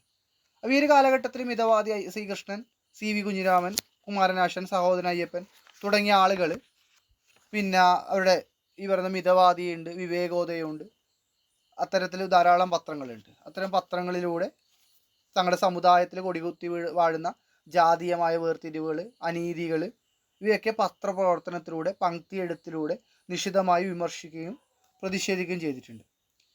ഇപ്പോൾ കുമാരനാശാൻ തന്നെ വിവേകോദയം പോലുള്ള പത്രങ്ങളിൽ അദ്ദേഹം ഒരു കവിയാണ്, മഹാകവിയാണ്. അപ്പോൾ ആ ഒരു കവി എന്നതിലുപരി അദ്ദേഹം ഒരു സാമൂഹിക ബോധം കൈമുതലായിട്ടുള്ള ഒരു പത്രപ്രവർത്തകനും കൂടിയായിരുന്നെന്നാണ് ഈ ലേഖനത്തിൽ നമുക്ക് കാണാൻ സാധിക്കുന്നത്. അപ്പോൾ കുമാരനാശാന് ശേഷം വരുന്ന ആളുകൾ ഇപ്പോൾ ഈ നവോത്ഥാന കാലത്ത് പങ്ക്തി എഴുത്തുകളിൽ ജാതീയമായിട്ടുള്ള ഉച്ചനീചത്വങ്ങൾക്കെതിരെയും അനീതിക്കെതിരെയും അസമത്വങ്ങൾക്കെതിരെയും തൂലിക ചലിപ്പിച്ചെന്ന് കാണാൻ പറ്റും. അപ്പം ഇത്തരത്തിൽ ഈ പറഞ്ഞ അതിനുശേഷം വരുന്ന പിന്നെ ഈ പറയുന്ന ഹാസ്യ പങ്ക്തി എഴുത്തുകാരനായിട്ടുള്ള മൂർക്കോത്ത് കുമാരനുണ്ട്. ഈ മൂർക്കോത്ത് കുമാരൻ്റെ പിൻഗാമി എന്ന നിലയിൽ സഞ്ജയനുണ്ട്. അപ്പം മൂർക്കോത്ത് കുമാരൻ ഈഴവ ജനതയുടെ വിമോചനത്തിന് വേണ്ടിയിട്ടാണ് പോരാടിയിട്ടുണ്ടായത്. എന്നാൽ സഞ്ജയനാവട്ടെ സാമൂഹിക വിമർശനവും രാഷ്ട്രീയ വിമർശനമായിരുന്നു മേഖല എന്ന് പറയുന്നത്. അതുപോലെ സഞ്ജയനേക്കാൾ തീക്ഷ്ണമായിട്ട് രാഷ്ട്രീയ വിഷയം കൈകാര്യം ചെയ്ത ഒരു ഹാസ്യ സാഹിത്യകാരനായിട്ട് ഇ വി കൃഷ്ണപിള്ളയും പങ്ക്തി എഴുത്തിലൂടെ കൃത്യമായ രാഷ്ട്രീയം പറഞ്ഞിട്ടുണ്ട്. അപ്പോൾ രാഷ്ട്രീയ പങ്ക്തികൾ മുന്നിലെന്ന ഭാഗത്ത് പങ്ക്തി എഴുത്തിലെ രാഷ്ട്രീയ ദൗത്യം ശക്തമായിട്ട് മുറുകെ പിടിച്ചവരെ നിരത്തുന്നുണ്ട്. MC ജോസഫ് ഉണ്ട്, കേസരി ബാലകൃഷ്ണപിള്ള ഉണ്ട്, സ്വദേശാഭിമാനി രാമകൃഷ്ണപിള്ള എന്നിവരെ പറച്ചിൽ പറയുന്നുണ്ട് രാഷ്ട്രീയ പങ്ക്തികൾ എന്ന് പറയുന്ന ഭാഗത്ത്. അതിൽ കേസരിയുടെ പത്രവും സ്വദേശാഭിമാനി പത്രമൊക്കെ നിരോധിക്കപ്പെട്ടിട്ടുണ്ട്. അവരൊക്കെ എന്താണ് രാജ്യഭരണത്തിൻ്റെ അധികാര ദുർവിനിയോഗങ്ങൾക്കെതിരെ ശക്തമായിട്ട് ഭാഷയിൽ വിമർശനം നടത്തിയിട്ടുണ്ട്. അതുകൊണ്ടാണ് 1910 സ്വദേശാഭിമാനിയെ നാട് കടത്തുകയും പത്രം നിരോധിക്കുകയും ചെയ്യുന്നുള്ളത്. ഇത്തരം തിരിച്ചടികൾ കേസരിക്ക് നേരിടേണ്ടി വന്നിട്ടുണ്ട്. അദ്ദേഹത്തിൻ്റെ പത്രം നിരോധിക്കപ്പെട്ടിട്ടുണ്ട് ഈ പറഞ്ഞ അന്നത്തെ ഭരണകൂടത്തിനെതിരെ വിമർശിച്ചതിൻ്റെ പേരിൽ. അപ്പോൾ വ്യക്തിയുടെ സ്വതന്ത്രമായ അഭിപ്രായങ്ങൾക്ക് വിലക്ക് ഏർപ്പെടുന്ന ഒരു കാലഘട്ടത്തിൻ്റെ ഓർമ്മപ്പെടുത്തൽ കൂടി ലേഖകൻ ഇതിനകത്ത് നടത്തുന്നുണ്ട്. അതുപോലെ സ്വാതന്ത്ര്യ സമരത്തിൻ്റെ ആഹ്വാനങ്ങളുടെ ഭാഗമായിട്ട് പങ്ക്തി എഴുത്തിൻ്റെ സജീവമായി പെരുമാറിയ ആളുകളുണ്ട്. EMS എന്ന് പറഞ്ഞാൽ ഒരുപാട് ഏറ്റവും കൂടുതൽ പങ്ക്തികൾ എഴുതിയ ഒരാളാണ് EMS എന്ന് പറയുന്നത്. മരിക്കുന്നതിന് തൊട്ട് മുമ്പ് പോലും പങ്ക്തി എഴുതിയ EMSൻ്റെ ലേഖനങ്ങളുടെ കാതൽ സ്വാഭാവികമായിട്ടും പൊളിറ്റിക്സാണ്. തൻ്റെ നിലപാടുകൾ അഭിപ്രായങ്ങൾ എല്ലാവിധം ജനങ്ങളിലേക്ക് എത്തണം എന്ന ഉദ്ദേശത്തോടു കൂടിയാണ് EMS എഴുതിയെന്ന് കാണാൻ പറ്റും. അപ്പോൾ EMSൻ്റെ എഴുത്തിലൊക്കെ ഈ പറയുന്ന അത് വായിക്കുന്നവരിൽ കൃത്യമായ രാഷ്ട്രീയ വിദ്യാഭ്യാസം ഉടലെടുക്കണം എന്നൊരു ലക്ഷ്യത്തോടു കൂടിയാണ് EMS പങ്ക്തികൾ എഴുതിയെന്ന് കാണാൻ വേണ്ടി പറ്റും. കൗമുദി ആഴ്ചപ്പതിപ്പിൽ പ്രവർത്തിച്ചിരുന്ന K ബാലകൃഷ്ണപിള്ളയാണ് പങ്ക്തിയിൽ എന്ത് വിഷയം ആവാന്ന് പറയുന്ന ഒരു സാധ്യതയ്ക്ക് തുടക്കൂട്ടത്. അദ്ദേഹം ജനപ്രിയവും ഇടതുപക്ഷ ആശയവും പോരാട്ട പ്രകടന പത്രികയും ഒക്കെ അദ്ദേഹത്തിൻ്റെ രചനകൾ കാണാൻ വേണ്ടി പറ്റും. മറ്റൊന്ന് ഈ പറഞ്ഞ രാഷ്ട്രീയ വിമോചനത്തിനും രാഷ്ട്രീയ സമത്വത്തിനും വേണ്ടി എഴുത്തിലൂടെ പോരാടിയവരായിട്ടുള്ള കാമ്പിശ്ശേരി കരുണാകരനുണ്ട്, കേശവ് ദേവ് ഉണ്ട്, വൈക്കം ചന്ദ്രശേഖരൻ നായർ. ഇവരുടെ ഇവരുടെ പങ്ക്തികളുണ്ട്. അങ്ങനെ ഇവരൊക്കെ കാർട്ടൂൺ പങ്ക്തിയിലൂടെ രാഷ്ട്രീയ വിമർശനം നടത്തിയ മലയാള നോവലിസ്റ്റ് OV വിജയനാണ്. അത് ഓർത്തു വെക്കുക. കാർട്ടൂൺ പങ്ക്തിയിലൂടെ രാഷ്ട്രീയ വിമർശനം നടത്തിയ മലയാള നോവലിസ്റ്റ് ആരെന്ന് വെച്ചാൽ OV വിജയനാണ്. പിന്നെ ഒറ്റയാന്മാരെന്ന് പറയുന്ന ഒരു ഭാഗത്ത് പങ്ക്തി എഴുത്തിൽ വ്യത്യസ്തമായ രീതി, ഇപ്പോൾ നമ്മൾ മലയാള നോവൽ ഒറ്റയാൻ എന്ന് പറയുമ്പോൾ നമ്മൾ വൈക്കം മുഹമ്മദ് ബഷീറിനെ പറയും, വ്യത്യസ്തമായ ഭാഷാ രീതി എന്ന് പറഞ്ഞിട്ട്. അതുപോലെ പങ്ക്തി എഴുത്തിൽ വ്യത്യസ്തമായ രീതിയിലുള്ള ആളുകളുണ്ട്. യുക്തികളും കുയുക്തികളും കലക്കി ചേർത്ത് നർമ്മവും പരിഹാസവും കലർന്ന ജനപ്രിയ ലേഖനങ്ങൾ എഴുതിയിരുന്ന എഴുത്തുകാരായിരുന്നു MP നാരായണപിള്ള. ജനാധിപത്യ സംവിധാനത്തിലെയും കക്ഷി രാഷ്ട്രീയത്തിലെയും ജീർണതകൾക്കെതിരെ പോരാടിയ സുകുമാർ അഴീക്കോടുണ്ട്. ഇടതുപക്ഷ ജീർണതകളെ ശക്തമായി ചോദ്യം ചെയ്ത MM വിജയനുണ്ട്. ഗാന്ധിസത്തെ മാർക്സിസവുമായി സമരസപ്പെടുത്തിക്കൊണ്ട് ഒരു സ്വതന്ത്ര ചിന്ത പുലർത്തിയിട്ടുള്ള തായാട്ട് ശങ്കരനുണ്ട്. ആഴത്തിലുള്ള വായനയിൽ നിന്നും ആർജിച്ചെടുത്ത അറിവുകൾ ഉൾക്കൊള്ളുന്ന വിജ്ഞാനപ്രദമായ ലേഖനങ്ങളായിരുന്നു MP ഗോവിന്ദപിള്ള എഴുതിയത്. ഇങ്ങനെ ഇത്തരത്തിൽ ഒറ്റപ്പെട്ട രാഷ്ട്രീയ അല്ലെങ്കിൽ സാമൂഹിക ലേഖകന്മാരെ പരിചയപ്പെടുത്തുന്ന സമയത്ത് അവരുടെ രാഷ്ട്രീയ നിലപാടുകളെയൊക്കെ പറയുന്നുണ്ട്. അതുപോലെ അതേസമയത്ത് നിഷ്പക്ഷമായ രീതിയിൽ രാഷ്ട്രീയത്തെ സമീപിച്ചവരുണ്ട്. കേരള കൗമുദിയിൽ പ്രവർത്തിച്ച കാർത്തികേയനുണ്ട്. അതുപോലെ മലയാള മനോരമയിൽ പ്രവർത്തിച്ച TM ചുമാർ. TM ചുമാറിൻ്റെ ലേഖനങ്ങളൊക്കെ കക്ഷി രാഷ്ട്രീയത്തെ പറ്റി ആഴത്തിലുള്ള ഉൾക്കാഴ്ച നൽകി പോകുന്നു എന്നൊക്കെ ലേഖകൻ പറയുന്നുണ്ട്. പിന്നീട് ഒടുവിൽ പുതിയ കാലത്തുള്ള പങ്ക്തികളുടെ സ്വഭാവത്തെക്കുറിച്ചാണ് പറയുന്നത്. അപ്പോൾ പണ്ട് EMSൻ്റെ ഒക്കെ കാലത്ത് ജീവിതകാലം മുഴുവനും പങ്ക്തി എഴുതിയിരുന്ന ഒരു കാലത്ത് നിന്ന് 6 മാസം 12 ലേഖനം എന്നും 6 മാസം 12 ലേഖനം ഒരു പേജിൽ എഴുതിയാൽ പങ്ക്തികാരനാവുന്ന നിലയിലേക്ക് പങ്ക്തി എഴുത്ത് പരിണമിച്ചിരിക്കുന്നതാണ് ലേഖനം നിരീക്ഷിക്കുന്നത്. എന്താണ് 6 മാസത്തിനിടയിൽ 12 ലേഖനം ഒരേ പേജിൽ എഴുതി കഴിഞ്ഞാൽ അത് പങ്ക്തിയായി, അല്ലെങ്കിൽ പങ്ക്തി എഴുത്തുകാരനായി എന്നാണ് പറയുന്നത്. അല്ലെ, പുതിയ കാലത്ത് ഈ പറഞ്ഞ ടെക്നോളജിയും കമ്പ്യൂട്ടറൊക്കെ ഉപയോഗിച്ച് അല്ലെങ്കിൽ നിർമ്മിത ബുദ്ധി ഉപയോഗിച്ചുകൊണ്ട് പുതിയ കാലത്തുള്ള ശാസ്ത്ര സാങ്കേതിക മേഖലയൊക്കെ ഉപയോഗപ്പെടുത്തിക്കൊണ്ടാണ് പങ്ക്തികൾ എഴുതുന്നതെന്നും ഇത് പങ്ക്തികൾ മരിക്കുന്നില്ല എന്നുകൂടി ഇദ്ദേഹം സൂചിപ്പിക്കുന്നുണ്ട്. അപ്പോൾ വ്യക്തികൾക്ക് തങ്ങളുടെ അഭിപ്രായങ്ങളും നിലപാടുകളും പൊതുസമൂഹത്തിന് മുമ്പിൽ അവതരിപ്പിക്കാൻ യാതൊരു സ്വാതന്ത്ര്യം ഇല്ലാത്ത ഒരു കാലഘട്ടത്തിൽ നിന്ന് വാർത്തകൾ എന്ന് പറയുന്നത് കേവലം അവതരിപ്പിക്കുന്നതിനപ്പുറത്തേക്ക് അഭിപ്രായങ്ങൾ പ്രകടിപ്പിക്കാനുള്ള ഒരിടമാക്കി ചെങ്കുളത്ത് ചെറിയ കുഞ്ഞിരാമൻ മേനോൻ മാറ്റുകയും അദ്ദേഹം പൊതുജനാഭിപ്രായത്തിന് പ്രാധാന്യം നൽകുകയും ചെയ്തു. പത്രങ്ങൾക്ക് അഭിപ്രായ നിലപാടുകൾ ഉണ്ടാക്കി കൊടുത്തു എന്ന് പറയുന്ന ഇതിൽ ചെറിയ കുഞ്ഞിരാമ മേനോനുള്ള ചെങ്കുളത്ത് കുഞ്ഞിരാമ മേനോനുള്ള സ്ഥാനം വളരെ പ്രധാനപ്പെട്ടതാണ്. കാരണം വെറും വാർത്ത കൊണ്ട് സമൂഹത്തിൻ്റെ സാംസ്കാരിക ചിന്താമണി ഒരിക്കലും വളരുകയില്ലെന്നും മനസ്സിലാക്കിയ ഒരാളായിരുന്നു ചെങ്കുളത്ത് ചെറിയ കുഞ്ഞിരാമ മേനോൻ. അതുകൊണ്ടാണ് അദ്ദേഹം എന്താണ് ഈ പറയുന്ന പൊതുജനാഭിപ്രായത്തിന് പ്രാധാന്യം നൽകിയത്. പങ്ക്തി തുടങ്ങിയതോടുകൂടി അതിൻ്റെ സാധ്യത വളരെയധികം വിപുലീകരിക്കപ്പെട്ടു അല്ലേ. ഒരു സമൂഹം സാംസ്കാരിക സമൂഹം ഉണ്ടാവണമെങ്കിൽ എങ്ങനെയാണ് സാംസ്കാരിക സമൂഹം ഉണ്ടാകുന്നത്? വ്യത്യസ്തമായ മേഖലകളെ കുറിച്ചിട്ട് വ്യക്തികൾക്കുള്ള സ്വതന്ത്രമായ നിലപാടുകൾ അഭിപ്രായങ്ങൾ അവതരിപ്പിക്കുകയും അതിനെ തരം പോലെ ഉൾക്കൊള്ളുകയും വിമർശിക്കുകയും ചെയ്യുന്ന ഒരു വായനാ സമൂഹം ഉണ്ടാകുകയും ചെയ്യുമ്പോഴാണ് ഒരു സാംസ്കാരികമായിട്ടുള്ള ഒരു സമൂഹം വളരുന്നത്.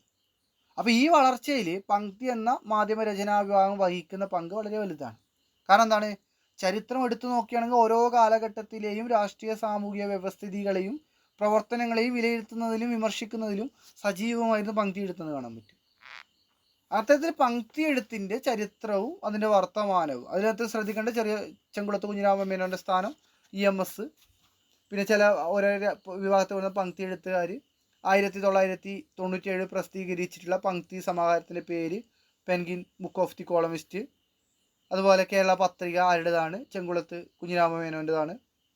നാട് കടത്തപ്പെട്ട ആദ്യത്തെ മാധ്യമപ്രവർത്തനം എന്ന് പറയുന്നത് സ്വദേശാഭിമാനി രാമകൃഷ്ണപിള്ളയാണ്. കാർട്ടൂൺ പങ്ക്തിയിലൂടെ സാമൂഹിക വിമർശനം നടത്തിയത് OV വിജയനാണ്. പങ്ക്തി രചനയെക്കുറിച്ച് ആദ്യത്തെ പുസ്തകം പ്രസിദ്ധീകരിച്ചത് 1990-ലാണ്. ഇത്തരത്തിലെ ചില കാര്യങ്ങൾ നോക്കുക. നമുക്ക് അവസാനത്തെ ഈ ഒരു യൂണിറ്റിലെ അവസാനത്തെ ലേഖനത്തിലേക്ക് കടക്കുകയാണെങ്കിൽ, കോവിലൻ എന്ന് പറയുന്ന മലയാളത്തിലെ പ്രശസ്തനായിട്ടുള്ള നോവലിസ്റ്റുമായിട്ട് SV വേണുഗോപാൽ നായർ നടത്തിയൊരു അഭിമുഖ സംഭാഷണമാണ്. അപ്പോൾ ഇതിനകത്ത് വന്ന ചോദ്യങ്ങൾ നമുക്ക് നോക്കാം. എന്താണ്? കോവിലൻ എന്ന തൂലികാനാമത്തിൽ അറിയപ്പെടുന്ന എഴുത്തുകാരൻ ആരാണ്? ഒരു ചോദ്യം അതാണ്. അതേപോലെ തന്നെ മറ്റൊരു ചോദ്യം, ഹിമാലയ എന്ന നോവലിനെ കുറിച്ച് SV വേണുഗോപാൽ നായരുടെ പരാമർശങ്ങൾക്ക് കോവിലൻ നൽകിയ മറുപടി സംഗ്രഹിക്കുന്നതാണ്.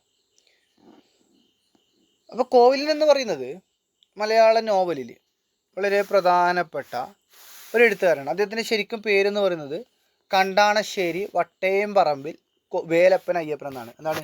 മലയാളത്തെ പ്രശസ്തനായ നോവലിസ്റ്റ് എഴുത്തുകാരനാണ്. എന്താണ്? കണ്ടാണശ്ശേരി വട്ടേംപറമ്പിൽ വേലപ്പൻ അയ്യപ്പൻ. അദ്ദേഹത്തിൻ്റെ വിളിപ്പേരാണ് അല്ലെങ്കിൽ തൂലികാനാമമാണ് കോവിലൻ എന്ന് പറയുന്നത്. ഈ പേര് ഓർത്ത് വെക്കുക. അപ്പോൾ ഈ കോവിലൻ എന്ന് പറയുന്ന ആൾ അദ്ദേഹം പട്ടാളത്തിലായിരുന്നു കുറേ കാലം ജീവിച്ചത്. അപ്പോൾ പട്ടാളകാലത്ത് ഉള്ള കഥകൾ അല്ലെങ്കിൽ അനുഭവങ്ങൾ വെച്ചുകൊണ്ട് മലയാളത്തിൽ അധികം പട്ടാളമായിട്ട് ബന്ധപ്പെട്ട നോവലുകൾ എഴുതി. കോവിലൻ്റെ നോവലുകൾക്ക് തോറ്റങ്ങൾ, തട്ടകം, ഹിമാലയം, അങ്ങനെ ഒരുപാട് നോവലുകളുണ്ട്. അതൊക്കെ വളരെ പ്രധാനപ്പെട്ടതാണ്, നമുക്ക് പറയാതെ. അപ്പോൾ ഇത്തരത്തിൽ പട്ടാള ജീവിതം മുൻനിർത്തിക്കൊണ്ട് കൃതികൾ എഴുതി വളരെ ചുരുക്കം പേരേയുള്ളൂ. പാറപ്പുറം, നന്ദനാർ, അതേപോലെ തന്നെ കോവിലൻ, അങ്ങനെ ഒരു 3-4 ആളുകൾ മാത്രമേ ഈ പറയുന്ന പട്ടാള അനുഭവങ്ങൾ കൃതികളിൽ കൊണ്ടുവന്നിട്ടുള്ളൂ. അപ്പോൾ അത്തരത്തിൽ ഈ പട്ടാള അനുഭവങ്ങൾ എഴുതിയ അല്ലെങ്കിൽ ഈ പറഞ്ഞ വളരെ വ്യത്യസ്തമായിട്ടുള്ള ഭൂമിക നോവലുകളിൽ കൊണ്ടുവന്ന കോവിലനുമായിട്ട് SV വേണുഗോപാൽ നായർ നടത്തുന്ന ഒരു സംഭാഷണമാണ് ഇതിനകത്ത് വരുന്നത്. SV വേണുഗോപാൽ നായർ എന്ന് പറയുന്നത് അതൊരു കഥാകാരനായിരുന്നു. ആദിശേഷന്, മൃതിതാളം, ഗർഭശ്രീമാൻ, രേഖയില്ലാത്ത ഒരാൾ, തീക്ഷ്ണം തിമിരം, ഒറ്റപ്പാലം, ഭൂമിപുത്രൻ്റെ വഴി, കഥകളതി സാധനം, എൻ്റെ പരദൈവങ്ങൾ, വീടിൻ്റെ നാനാർത്ഥം, കാമതീർത്ഥം, വരുമ്പോൾ ഞാനെന്ത് പറയും മുതലായ കൃതികൾ അദ്ദേഹം രചിച്ചിട്ടുണ്ട്. പിന്നെ ഈ പറയുന്ന വേലപ്പൻ അയ്യപ്പൻ അഥവാ SV നമ്മളെ കോവിലനാണെങ്കിൽ അദ്ദേഹത്തിൻ്റെ തോറ്റങ്ങൾ, ശകുനം കഥാസമാഹാരമാണ്. തട്ടകം അത് വളരെ പ്രധാനപ്പെട്ട നോവലാണ്. തട്ടകത്തിന് ഒരുപാട് പുരസ്കാരം കിട്ടി. വയലാർ അവാർഡും NV പുരസ്കാരവും കേരള സാഹിത്യ അക്കാദമി അവാർഡും കേരള സാഹിത്യ പരിഷത്ത് അവാർഡൊക്കെ കിട്ടിയ കൃതിയാണ്. തോറ്റങ്ങൾക്കും കേരള സാഹിത്യ അക്കാദമി അവാർഡ് ലഭിച്ചിട്ടുണ്ട്. പിന്നെ എഴുത്തച്ഛൻ പുരസ്കാരം, മാതൃ പുരസ്കാരമൊക്കെ ലഭിച്ചിട്ടുണ്ട്. അപ്പോൾ അദ്ദേഹം പട്ടാള നോവലുകൾ എന്ന് പറഞ്ഞാൽ A-B, 7 മടങ്ങൾ, താഴ്വരകൾ, ഹിമാലയം എന്ന് പറയുന്നത് അദ്ദേഹത്തിൻ്റെ പട്ടാള നോവലുകളാണ്. ആരാണ്? കോവിലൻ്റെ പട്ടാള നോവലുകളാണ് A-B, ഏഴാമടങ്ങൾ, താഴ്വരകൾ, ഹിമാലയം എന്ന് പറയുന്നത്. അതുകൂടാതെ തോറ്റങ്ങളുണ്ട്, പിന്നെ ഭരതനുണ്ട്, ഒരു കഷ്ണം അസ്ഥിയുണ്ട്, തേർവാഴ്ചകളുണ്ട്, ഒരിക്കലും മനുഷ്യനായിരുന്നു എന്ന് പറയുന്നുണ്ട്, ബോർഡ് ഔട്ട് ഉണ്ട്, പിന്നെ തട്ടകമൊക്കെ വളരെ പ്രധാനപ്പെട്ട കൃതിയാണ്. അപ്പോൾ കോവിലൻ്റെ കൃതികളുടെ ഒരു അവലോകനവും കോവിലിൽ നിന്ന് എഴുത്തുകാരനുമായിട്ട് നടത്തിയിട്ടുള്ള പ്രസ്താവനകൾ പിന്നെ വിശദീകരണം എന്നിവയാണ് ഇതിനകത്ത് കടന്നു വരുന്നത്. അത് നമ്മൾ ഇൻ്റർവ്യൂ നടത്തുന്നത് എന്തിനാണ്? അതെ, നമ്മളൊക്കെ പലപ്പോഴും സാമൂഹ്യ മാധ്യമങ്ങളിൽ ഇൻ്റർവ്യൂ കാണുന്നവരായിരിക്കും. അപ്പോൾ ഈ ഇൻ്റർവ്യൂ നടത്തുന്നത് ഒരു വ്യക്തിയെ കുറിച്ചിട്ട് കൂടുതൽ അറിയാൻ വേണ്ടിയിട്ടാണ്. അല്ലെങ്കിൽ ഒരു വ്യക്തിഗത ഇൻ്റർവ്യൂ നടത്തുന്ന സമയത്ത് ഒരു വ്യക്തിയെക്കുറിച്ച് കൂടുതൽ അറിയാൻ വേണ്ടിയിട്ടാണ് നമ്മൾ ഒരു ഇൻ്റർവ്യൂ നടത്തുന്നത്.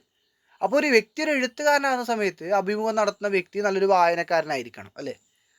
ഒരു സിനിമാ നിർമ്മാതാവിൻ്റെ അടുത്ത് പോയിട്ട് നമ്മൾ ഇൻ്റർവ്യൂ നടത്തുമ്പോൾ, അല്ലെങ്കിൽ സിനിമ നടനുമായിട്ട് ഇൻ്റർവ്യൂ നടത്തുന്ന സമയത്ത് സിനിമയെക്കുറിച്ച് നല്ല ധാരണയുള്ള ആൾ ആയിരിക്കണം.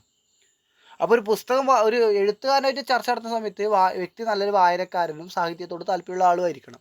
എങ്കിലും മാത്രം നല്ല ഇൻ്റർവ്യൂ നടക്കാൻ പറ്റൂ. ഇപ്പോൾ ഇവിടെ വേണുഗോപാൽ നായർ എന്ന് പറയുന്നത് നല്ലൊരു കഥാകൃത്താണ്. അതുകൊണ്ട് തന്നെ അദ്ദേഹത്തിന് എന്ത് ഇല്ല, പ്രശ്നമില്ല.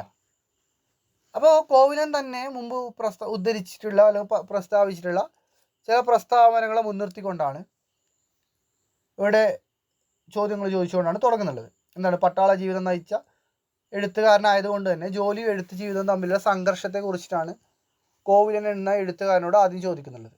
അപ്പോൾ അതിനോട് തുടർന്നിട്ട് SP വേണുഗോപാൽ നായർ എന്ത് ചെയ്യുന്നു? ഹിമാലയം എന്ന നോവലിനെ കുറിച്ചിട്ട്, ഇദ്ദേഹത്തിന് ഹിമാലയം എന്ന് പറയുന്നത് പട്ടാള ജീവിതവുമായി ബന്ധപ്പെട്ട നോവലാണ്, അതിനെക്കുറിച്ചും പറയുന്നുണ്ട്.